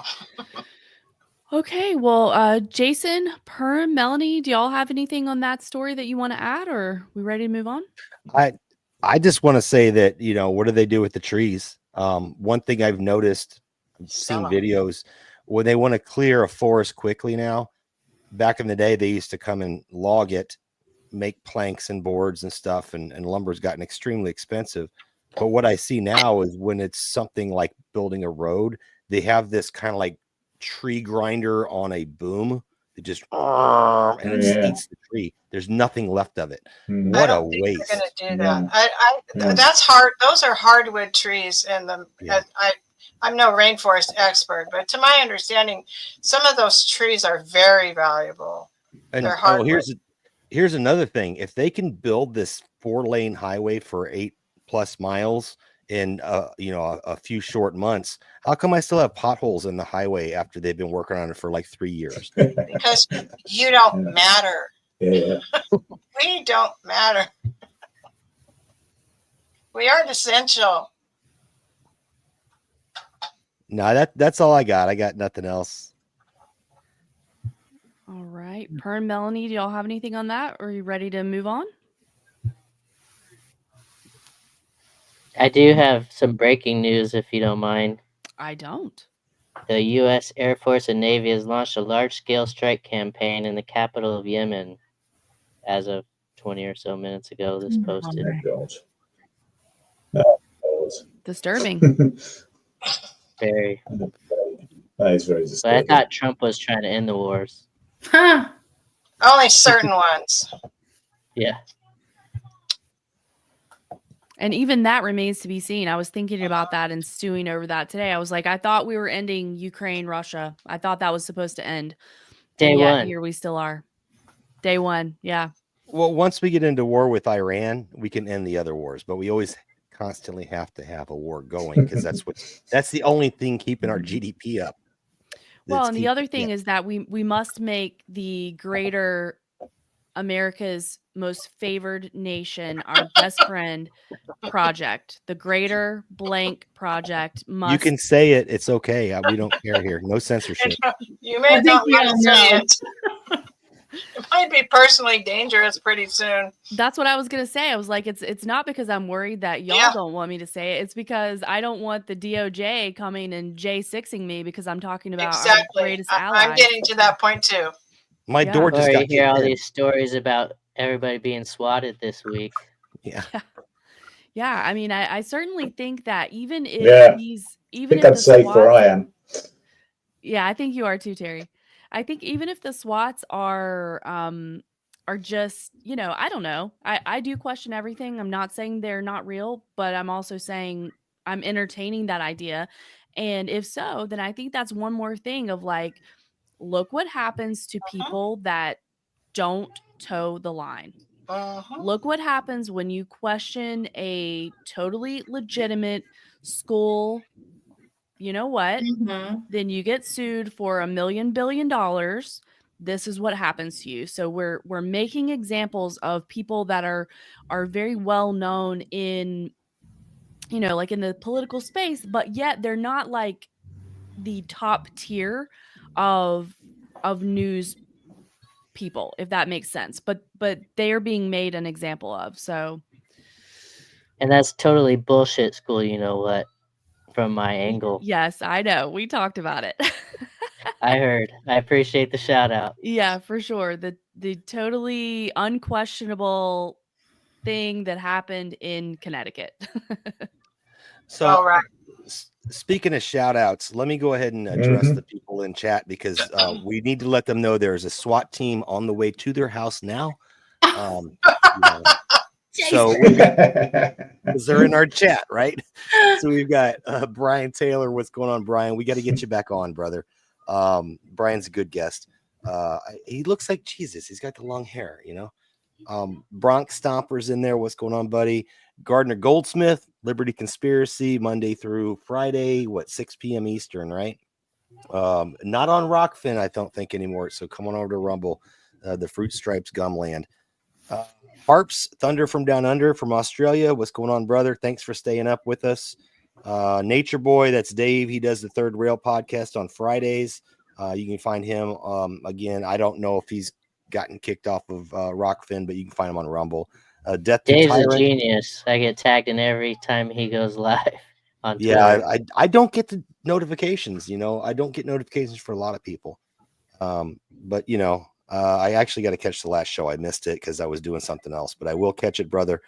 Death to Tyrants is in the house. Birdhouse Blues, been playing around with some of that CGI kind of cool pictures and stuff. I might have to get you on board to do some thumbnails for me, brother. Levi, that's Narrow Way, Narrow Gate Ministries. It's kind of interesting, Karen, because Narrow Way, Narrow Gate, his handle was part of your Yes. verse. Yeah. Yes. Lone Star is up in here. What's going on, Lone Star? LTO. I used to say Lieutenant Oracle of Truth, but she said just call me LTO. So there you go. Dustin Helm, what's going on, brother? I see you everywhere, man. Good to see you. Risha M, she rides horses. That's awesome. JB Morrison, what's going on, JB? Providence Wins is in the house. Jen is a ninja. I know you know who that is, Ashley, right? Rami Omelets. I love that name, Rami Omelets. I don't know what, or Ronnie Omelets. Of course, Handy, he's our EMT. He does iHandy Substack. He's been on the show multiple times. Been on the Foxhole with me many times. And he's been on David Knight's show. Freethinker 43, what's going on? We got Nancy in the house. Hiker Emoji, which I know from Mike Strange's podcast, which I wore the hat last weekend. And then Audi MRR, which is Modern Retro Radio. Go check him out, Modern Retro Radio. He does the hits, not the hits. It's actually new stuff you haven't heard of by the people that you love from the past. So they're still out there cranking out new hits and stuff like that. But they don't really play them on the radio. So he plays them. It's pretty good stuff. And there's a secret fan, just to let Audi know right now. I actually emailed somebody that you didn't get along with in chat very well. And I promised not to tell you his name, but he said he went and checked out your station and he freaking loves it. But he won't. He said, do not tell him that because I don't get along with him in chat. So good stuff. All right. That's all I got. Sorry. No worries at all. Great. Thank you for doing that. And just, as an unknown, I think we're thrilled to be on a show with that many people in the chat. So we're really grateful for that, for people, joining in and being in the chat. It's great. My Bible verse this morning was inspired by all those people, all the wonderful people that I've gotten to know since in the 20-something times I've been on with Jason, about 25.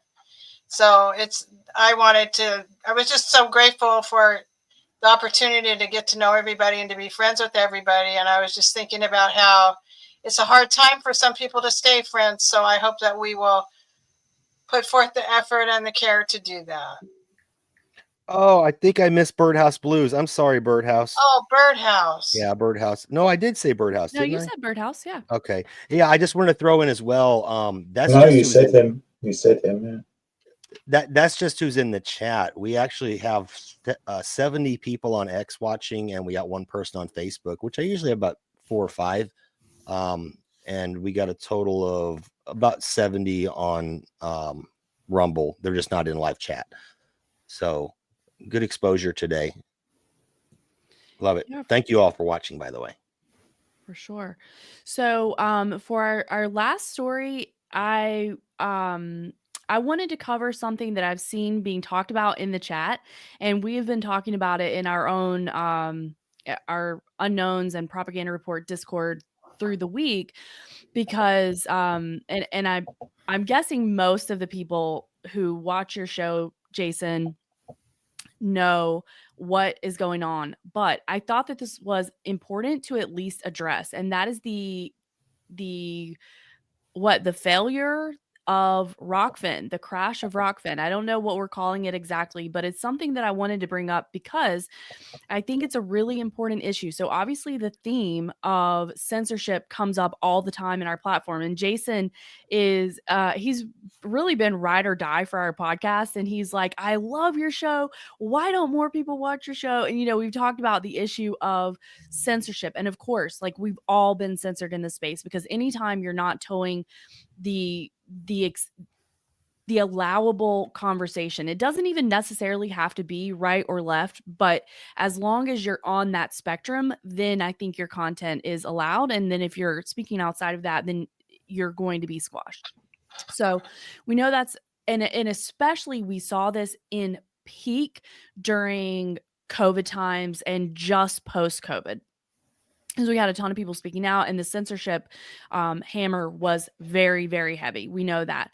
And then it wasn't long after the kind of COVID had been going on, and then we had the rise of this independent platform, Rokfin, and it was for premium content. You can go, it's a subscriber base, and then you can watch live stream of your favorite creators, and there's no commercials, and you can tip them and whatever. So anyway, it was something that a lot of people ended up moving to. And like I had said before, Terry Perm and I ended up meeting because of the propaganda report, and our other friends as well. And so a lot of us, the reason that we joined Rokfin to begin with was so we could support Monica and Brad. And that's how we kind of became familiar with that platform. And so in the last couple of weeks, I've been seeing some rumblings online about what was happening there. So I have to say, from my experience, it was actually first brought to my attention when I saw Steve from AM Wake Up have he had posted about the censorship from the Rumble platform. And then within the thread, it kind of ended up bringing up Rokfin, and he called them out, saying that they had intentionally basically wrecked their platform. And they replied back to him, and they said, "Are you serious?" But they didn't really have very much rebuttal, if that makes sense. So that was what first put it on my radar. Well, then this week I saw The Last American Vagabond say, Rokfin, we need answers, because at this point, creators had started seeing their follower count go to zero.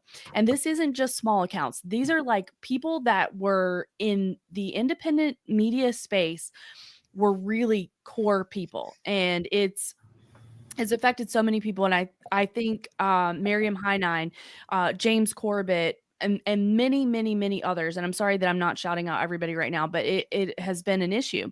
So then I saw Indie News Network chiming in that conversation. And I'm sorry to say that I wasn't familiar with their work until really last week when you were talking about them, Jason, but I was following them on Twitter, and I saw they had joined the conversation. And then actually, they had been reporting on this issue for months, and this dates all the way back to last fall in around September and October. That is when they first started reporting on and writing really detailed Substack articles about all of these issues that creators were having with Rokfin. So I want to refer people to Indie News Network, their video that they did on their channel in general, but the video that they did discussing what was going on with Rokfin, but especially their Substack articles, because there's so many that they have put together on this particular topic. And so I just wanted to briefly cover the issues that creators were starting to have. So first of all, they were not getting, whenever they brought up a complaint to Rokfin, they were basically just being totally ignored. Or if they did get a response, like in the case of Steve from AM Wake Up and Indie, it was a very brief response, not addressing the concerns at all, but simply saying, we're more than happy to help offboard you if that's what you want to do, instead of actually addressing what the questions that they had. So then I thought that was very weird. And if you know anything about a professional business setting, the owner of the business or the runner of the business should never talk to your clients, or in this case, your creators, that way. Like, that's very bad business. You want to engage with them. You want to address their concerns. You want to alleviate the concerns that they have as best you can. And then in some cases, if it's warranted, you want to provide an action plan of this is how we're going to be addressing your issues. And none of that was done.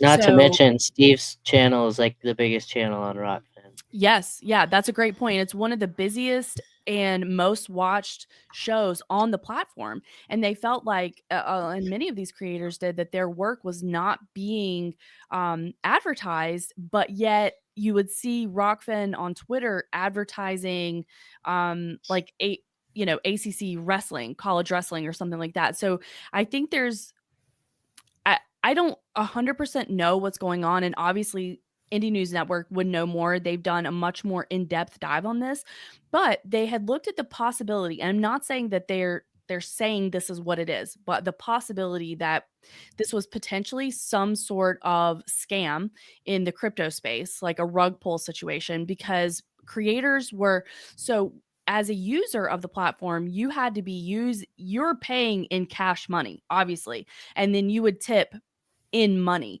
but a creator would receive that fee in the Ray token. And so one of the concerns was, first of all, the fact that the Ray token was losing value significantly. Second of all, they had to go through a huge rigmarole to even make the Ray token spendable to them. And then there was something that Indie News Network talked about, which was the gas tax of basically converting your Ray to something else that you could then convert to fiat dollars so that you could actually spend it. So that was a concern that they had that was never addressed. Apparently, To be fair, as somebody who's been in crypto for a long time, all altcoins have significantly lost their value. So this isn't something that is particular to the Ray token. Majority of them are down like 90% from just a few months ago. It's been pretty rough in that space, and any ERC20 token is going to take a lot of gas to exchange it. So it's not just a Ray issue. Can I dovetail on that real quick, Ashley? I don't want to sidetrack your story. And by the way, I do want to. I've seen your message. Shout out to I Can't Believe over in X, and then Indy, which we're talking about. And I have some images. It's interesting you brought this up because I talked with Indy about this on the side in X chat, and I have some images I'd like to share to show what happened with the. And I'll get to that when you're ready to what happened in Rokfin. And then we also have Miss Tree One. Never seen you before. Thank you for joining. But the crypto thing. So BigPerm, I think the crypto thing, and I called this back during FTX, right? So FTX was not crypto. FTX was a crypto exchange. And I believe they just picked an idiot to be in charge of it. And they tanked it on purpose to make us beg for like government oversight of crypto, which was a stepping stone to CBDC. All right. So we didn't quite get there. And then now they're tanking all the cryptos, and they're tanking the dollar, which is then the next stepping stone to, hey, we need a digital, a stable coin, which is still tied to freaking fiat, man. I mean, it's a crazy, it's like a circular, it's a way to keep the bubble going. Do you think that the crypto market's hurting as a preparation to get us to cry for government needs to fix this kind of thing? I mean, that thought is out there, I suppose. I don't look at short-term values as anything significant. I tend to look at long-term, and even though my portfolio is down a ton in the last 3 months, I'm still up over a long-term time. And in my experience, crypto runs in a 4-year cycle, and in 2013 we had a massive top, in 2017 we had a massive top, in 2021 we had a massive top. And if we don't see that this year, then maybe something's changed, but if we do, then I think it's all just part of the cycle. So I don't have an opinion. I would just say it's yet to be seen what's happening, but obviously all the big players and the government are getting their hands involved in crypto.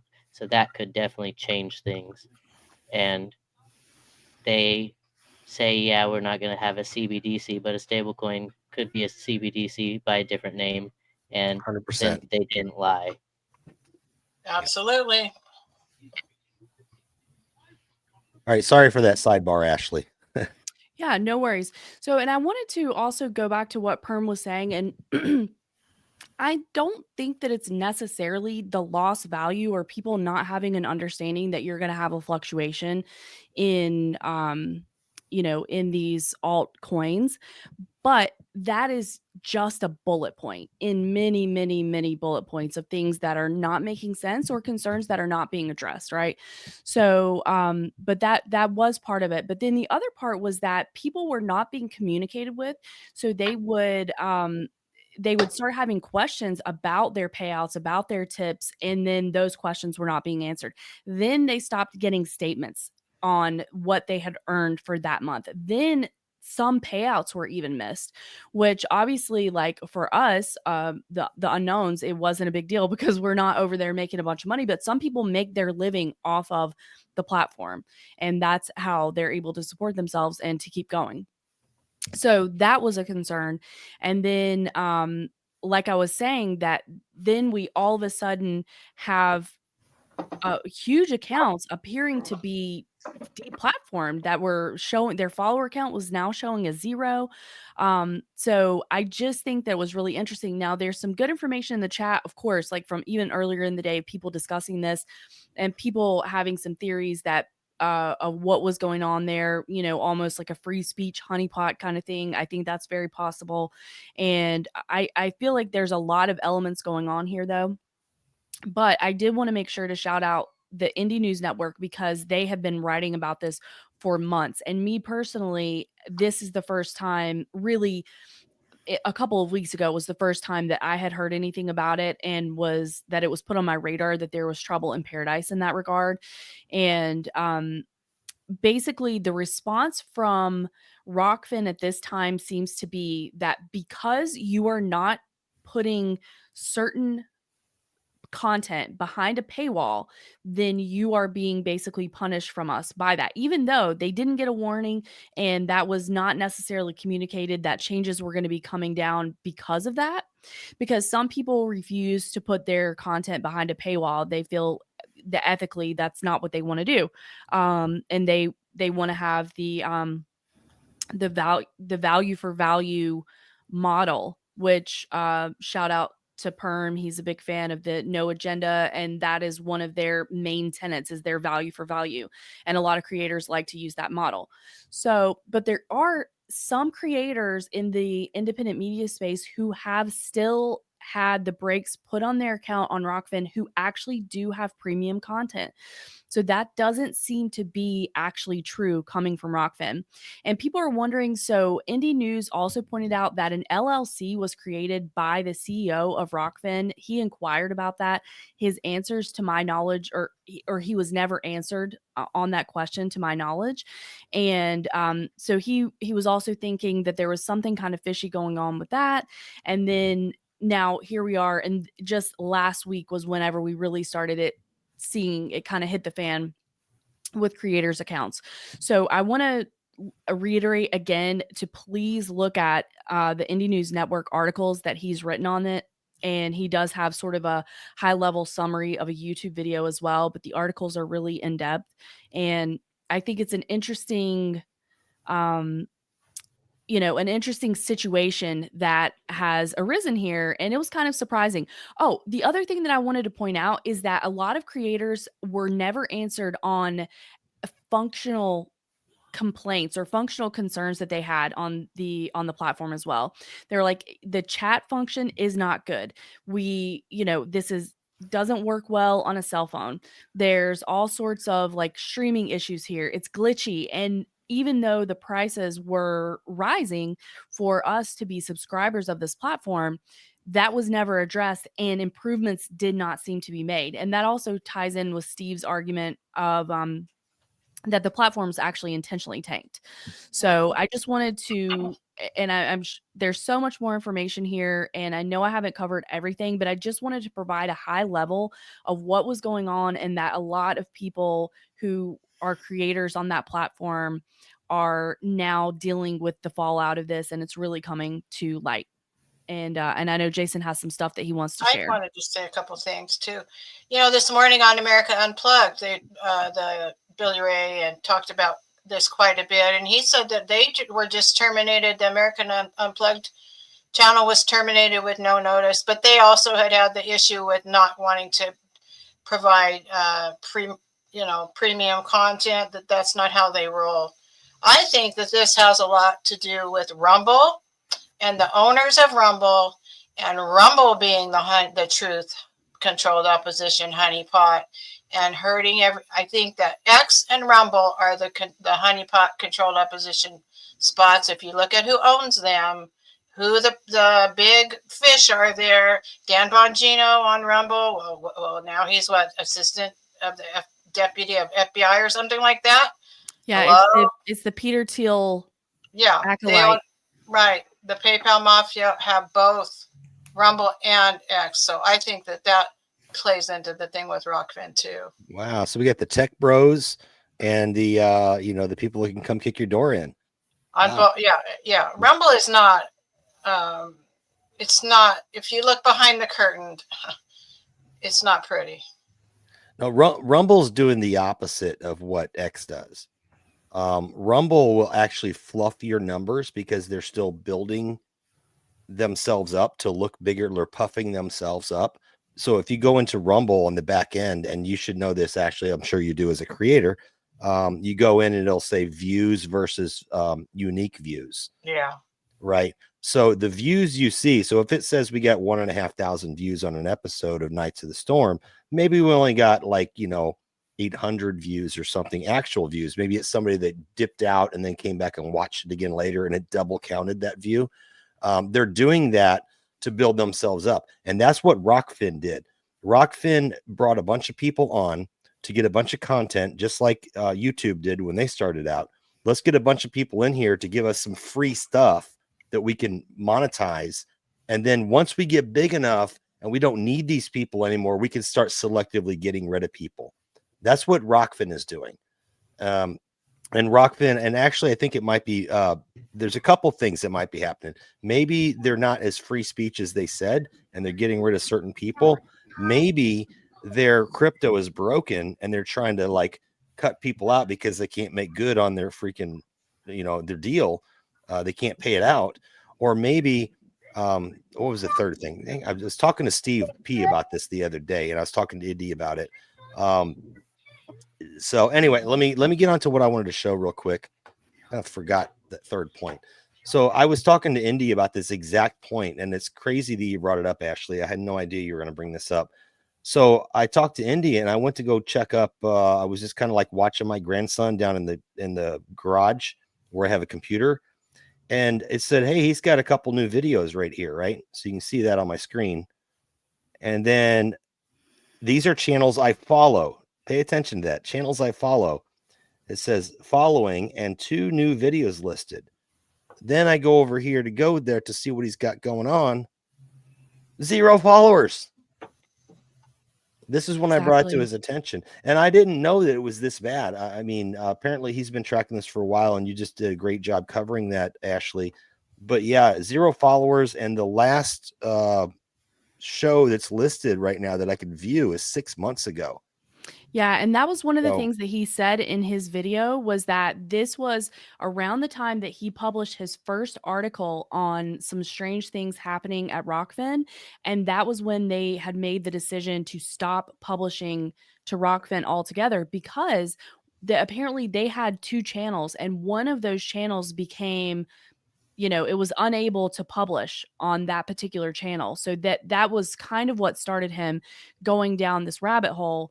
So it was all because he couldn't publish to both channels. And then they ended up, he started inquiring and then decided to stop publishing on that platform. So I definitely think it's a what to watch out for, because we should know in the future what's going to happen, whether they end up being, like we're talking about, co-opted by a bigger platform or something of that nature, whether they go totally belly up, whether this was like an information gathering, a crypto rug pull scam, like we don't really know. But I think we'll obviously find out in the future because it seems to be happening pretty fast with some really big creators. So I think the fallout will be known soon. They may go into sports. You know, Rumble had a lot of sports when they first started out. And so maybe Rokfin may do that. Well, they do have a tie-in with sports, and apparently they have some contract with collegiate wrestling, and maybe they're also dabbling into some professional wrestling, not WWE stuff, but like Roman wrestling, as Indy had noted in his podcast. So there is something to that, but there also, Steve had brought up the fact that they had apparently a big event with a college sporting event, and they had worked with Rokfin, and there was a lot of preparation in place and a lot of money invested by the other party. And my understanding is that Rokfin did not deliver even to them as well. So there's a lot going on here. Yeah. You brought up that whole thing about and that was my third point that I couldn't think of at the second, but the exit strategy. So when I courted Rokfin, and Angry Tiger and I both, when we started Knights of the Storm, we went to Rokfin twice to say, hey, we want to get on here because that's where David Knight was, and we wanted to be on there. When we courted them, we basically had got kicked off YouTube already. And their biggest question was, because you have to go through like a process of like applying. You can't just sign up for an account and start creating. There's you got to like pretty much kiss their butt and ask for, you know, can I please have permission to give you my stuff so you can monetize it and take half my money? You know, that's what you have to do with Rokfin. Me and Tiger told them to go screw off after the second time that they blew us off. But they basically asked us, how many YouTube followers do you have? And my response was, I thought you were a YouTube alternative. You know, so what are you talking about? You know, and we didn't have enough YouTube people. So to me, what this looks like, it looks like an extra, you know, video platform for a successful YouTube person to kind of broadcast to, and then they build it up, and then it's kind of a pump and dump, or, you know, you build it up. And if you ever watch Shark Tank, the show Shark Tank, a lot of strategies on these businesses are not really to be successful. They're to build it up and then sell out to somebody else, which you just alluded to, Ashley. Are they in this move right now? So that was the third thing, is, are they in the move now where they've used people? And, you know, that's kind of crappy if they don't pay them what they're deserved. So they're going to take the money and dump them and then sell the business off now that it's, you know, raised up. You know, I don't know if their crypto crashed out and they can't pay out and they're shutting down for that, or if they're just looking to what they call the exit strategy. You know, in the business world, you build it up. You know, I do a Build-A-Bear, right? Like something like a Build-A-Bear similar. I build it up and I get really big, and then Build-A-Bear says, hey, you're competing with me. Okay, I'll sell you my business. Boom. You make your billions of dollars, right? I think maybe that's what Rokfin might be doing right now. So I'm gonna have to come in and play devil's advocate, and not because I'm a fan of Rokfin or I want to shill for them or anything like that. And I think their biggest issue has been transparency the whole time. But from the very beginning, we knew that they wanted to be a premium content platform. And from my experience, like, we actually invented Not Your Mama's News originally to be our premium content, and we're going to have our regular show as our free content.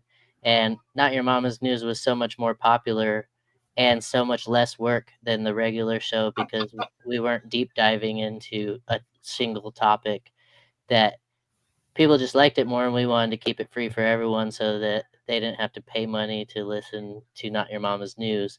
So we ended up just ditching premium content, but we did get on to Rokfin thinking that we were going to have premium content to put out there, and they didn't seem to want just free content from the very beginning. Also, I think there's a lot of glitches with their things that people are contributing to malice, and I think it's shitty tech. I'm looking at Indie News Network on the app right now, and they have Mhm. 3,914 followers. I think it's a browser glitch that is showing 0 because Union of the Unknowns is showing 0 followers on the browser, and we're showing over 1,000 on the app. And speaking to other glitches with the app, when I type in the chat, my keyboard covers the typing space, so I can't Me see what I'm too. typing. Yeah, that's a So good point. frustrating. Very good points. I haven't checked it on my phone, but Indy Yeah. had told me that he had a second channel or something, and I went there and it also said 0 viewers, but I've only checked it on my my computer, my desktop. So, Yeah, and I good point. do think it's really messed up that they're offboarding all these channels, and we're not even getting emails about it or any conversation about it. I don't care if you want to kick us off because we're not putting out premium content. Just let us know. Yeah. Right. That should be communicated. And that's what I was going to say. I know Perm Yeah, has definitely of course. brought up good points, but there were some creators who actually did have premium content and their accounts were also given this heave ho that we're kind of seeing with some of the others right Do now. we And know there's how many premium like people paying based on, because when we sign up, you sign up saying which channel you're signing up right under. like mine was for us, it propaganda was I'm report. sorry. right. I'm sorry. I gotta go. Apologize. Okay. Thank you Nice so to meet much. you, Melanie. It's nice to meet you guys. Melanie, I'm looking forward to doing Name That Tune with you next week. Take care, Melanie. Thanks for joining us. Okay. You too. All right. Thank you. Bye. Bye-bye. Yeah, so I don't know the number that they have, but that also goes to the point of like, if you have to have a metric in order to keep getting paid out, then that should be just stated very clearly that every channel must have an X amount of new premium subscribers to Rokfin in order to maintain this, which you did say that, Perm. Like, you're bringing up good points. I'm not arguing. I'm just saying that. And I'm no fan of Rokfin. I'm just trying to. Yeah, and I think State that's the very facts. fair. I think it's very fair, but I do think that even if that was the case, they are not telling people that. Like, even if because Indie News Network has been working on this ever since the fall, so like 5 or 6 months ago, and they had questions. So why not just say, "Well, we're working on tightening down our premium content. This is really what we have to have for our budgeting," like whatever Yeah, the one of case the is. tweets that they responded and made complete sense to me because they said because we don't run ads, we're actually losing money paying for whatever it was, server space or whatever to host all this content that we're not making a dime. Again, fair, but how long has that platform been operating? So they would have had that information soon, which goes back to like, you should communicate to your creators that you have to have X amount of whatever to maintain your platform here. And the other thing that they're not addressing is the fact that these programs that get tips, I believe Indy was saying that Rokfin keeps 30% of the tips. So some of these programs get a huge amount of tips every day, every week, and they keep a third of that. So they're not even addressing that as well. And again, it would be one thing if you said, we cannot function financially with the content that we're platforming unless everybody here is bringing in X amount of accounts per month that are subscribing to Rokfin. And if they're not, then what our offboarding process is X, Y, and Z. And we're overly communicating that to you. So I'm not saying that, I mean, you're bringing up really good points, but you also said and agreed that they aren't communicating, and that's my whole thing is like, listen, if this was your pickle, your dilemma, but you've been running for years now, so this should have been communicated to everybody, and there should certainly be a transparency about what is happening here. And if you're in trouble, why aren't you at least speaking to your biggest earners on the platform? And the other weird thing was that there seemed to be a total disregard for the fact that these people are actually bringing in a lot of money in tips alone. So no acknowledgement of that either. Yeah, And I I've wish I heard had known about creators, tips because every time I would watch Brad live, I would tip on Rokfin, and I'd rather just PayPal them directly instead of. yeah. Yeah. Yeah, Here- or just buy me a coffee, I Venmo, know. Cash App, Mhm. whatever. I've Here's the heard thing. creators say they had $4,000 in tips they never received. Yeah. Here's they the just thing got about stiffed. the premium content, right? So, people like Occult Priestess, and I don't know if you guys know her, but she's pretty That's cool. who I'm talking about. Yeah, so She got stiffed her tip oh money. yeah, she got stiff big time. But the thing is that the people that first joined Rokfin, and that's why I said they were trying to suck people over to build their network up, just like YouTube did. It's like you could do anything you want here, say anything you want until they get big enough, and then they can start being selective and being like little bullies on you. That's what Rokfin did. So initially, I watched a lot of channels that didn't have any premium content, and they weren't required to have any premium content. And at some point, Rokfin realized this is a non-winning business model to go with what BigPerm is saying, right? They said you have to provide, because we were going to give you ad-free stuff. I mean, I don't know why they can't throw some ads in the side, like Rumble does, or YouTube or whatever. You get little ads in the side. It doesn't have to necessarily be in the video stream, but they wanted to have an ad-free experience. So we're going to, cause you to have to buy a subscription, and therefore the creators need to make and it's once a week was what it was. David and I went through this because he got on Rokfin and he knew he was supposed to do a once a week premium behind the paywall content. So he did a Saturday show. And, eventually he said he wasn't going to do that anymore because it was getting to be too much, 6 days a week. And David Knight's not, he's not no spring chicken. Like I ain't no spring chicken. Right. Anyways, I guess that they're finally cracking down. But the thing is that I think that if you joined Rokfin before you were told that you needed to do premium content once a week, you should be grandfathered in.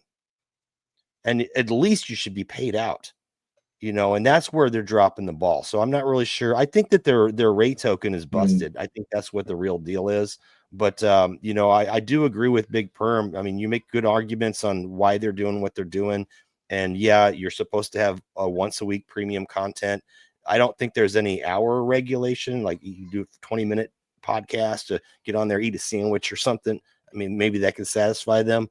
Yeah, because at one point we were doing just when we were talking before and after the show, Keelthor would put it together as like bonus content, and that's how we were doing it. It was only like 15-minute things, but I mean, if it checks the box, and then Charlie Robinson, he does premium content up there, and I watch Charlie all the time. I'm sure you all know who he is, Macroaggressions, but he also puts it on Rumble.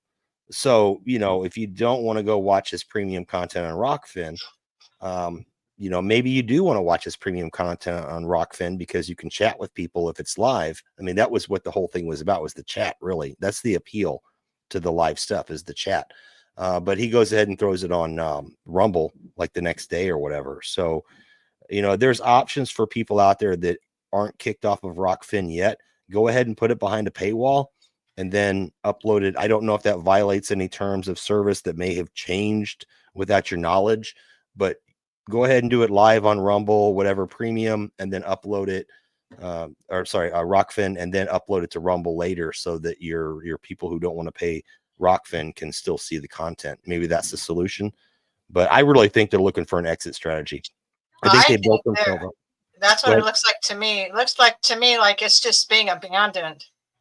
The Union of the Unwanted covered this a couple weeks ago, and it sounded like they had thought they had a buyer in mind or something like that, and things fell through, and now they're just kind of dropping the ball on everything. It just looks like it's just kind of being let go, being abandoned.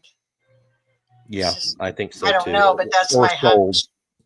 Yeah, and I think a huge telltale of that is the lack of customer service. Yeah.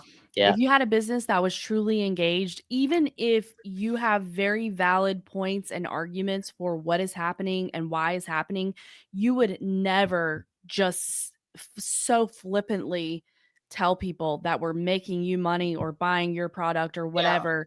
Well, I'm happy to offboard you. Yeah. I really liked being able to pay one subscription fee to access a bunch of my favorite content creators instead of, I can't afford to pay $5 to every creator I Right, follow right. Right. every month. So Yep. it was great for a while. They could have fixed it by just putting ads on the side of the screen, and selling ads. They really could have. I get what they're trying to do, but yeah, whatever. Well, I'm grateful for the people I met there. Yeah. Well, we got started out of there, didn't we, One Karen? of them is Jason. Yep. All right. Well, that is all that I have. Terry, did you have anything, or are you getting tired over there? You're 5 hours ahead, I think, right now. Yeah, I'm certainly getting tired. Yeah, no, I agree with you all. Really, I think Perm's got some good points. I don't think I never really thought it was the best platform. Really, it's certainly got a few tech issues, and I don't really think they had a very good business model. Historically, these subscription services have never done very well, and they tend to fold after a while. So, and I agree with Jason. They could fix the problem by allowing ads, but it sounds like, as Karen was saying, they might be going down the tubes, and they're trying to find a way out, or Yeah, I maybe think they've sort of lasted trim down longer the than business most a of them. bit so that they can make it a. Yeah, exactly. They maybe try to trim down the business a bit by cutting out a lot of people and cutting down on their overheads so they can sell it off, and cut and run basically. But it doesn't sound like they're going to be around much longer. Absolutely. I agree with you, Terry. Can I plug before you close this out, Karen? Oh, please do. Okay, let me so again, here's our website, thenightsofthestorm.com. Go over to friends, and again, this was kind of what you'd expect to see at Union of the Unknowns for Not Your Mama's News, for that segment they do. And we have them listed down here. Well, I guess I'm gonna have to leave all these Rokfins out here, right? Yeah. Yeah. But Rumble's where I watch you guys at, is Rumble.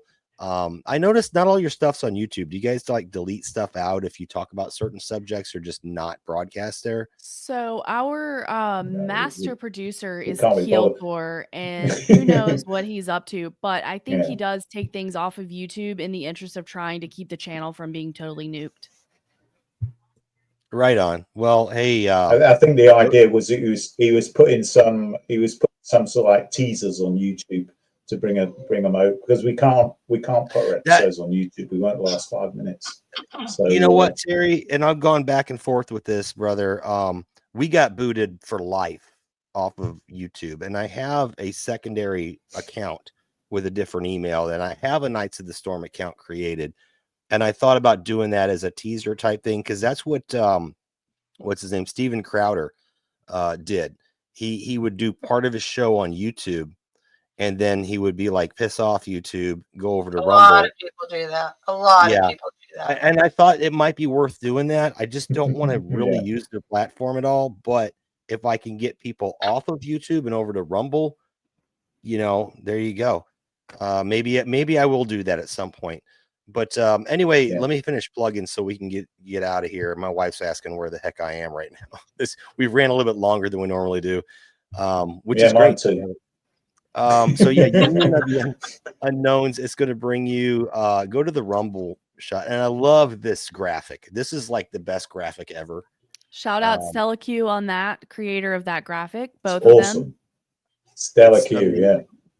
It's amazing. And then the intro is that, I imagine that's Keel Thor with that old timey radio thing. Is that Keel Thor? I figured it was. But yeah, come out here and check out. Awesome as well. I love that. Yeah, it's great. You guys have a great shtick. It's good stuff, and I just not sure why you don't get like millions of views, to be honest. So we're and I'd love to do this again sometime, like in this style, if you don't mind. I don't want to steal your your thing, but this is a lot of fun where everyone just brings kind of an interesting story. It was a lot. I really enjoyed it. I appreciate you having me. Absolutely. I'm so happy to be working with my unknown pals today. That was a lot of fun. Yeah, it was good to meet you, Terry, and BigPerm. It's really good to meet you. I've seen y'all on line. Ashley's the only one I've seen to date. Yeah, so yeah, thank you. Ashley's very good at social media. Thank you. She's very good. Yeah. Are we done plugging? It was great to meet you, BigPerm, and also you, Terry. Nice to meet you too.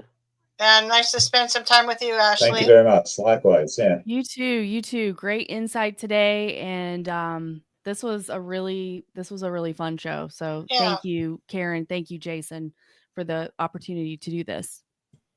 And thanks to all of our friends for tuning in now and those who'll be viewing later. And I hope you'll take the opportunity to go check out Ashley and Terry and BigPerm's show. You do a couple different types of shows, don't you?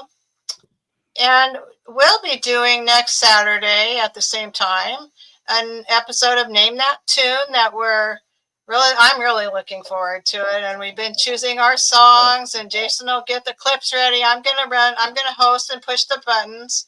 And we've got Guard, Goldsmith, and Meloney lined up so far to be on the panel, but we'll have a few others too. And the chat can participate. So I'm really looking forward to that, and I hope that everybody will join us. And I hope that you have a great week, and take care of yourselves and take care of each other. And Jason, what is it? Keep your armor tight, and what do you say? Hey, before we go out, yeah, keep your sword sharpened and your armor tight. Okay. I'm gonna play Audi's commercial since Audi was mentioned, and then I'll go ahead and close this out. Is that cool? Okay, you can tighten up our armor for us. All right. Take care, all, and thanks for everybody in the chat. Thank you so much. New music, classic artists. That's how we do it here at Modern Retro Radio.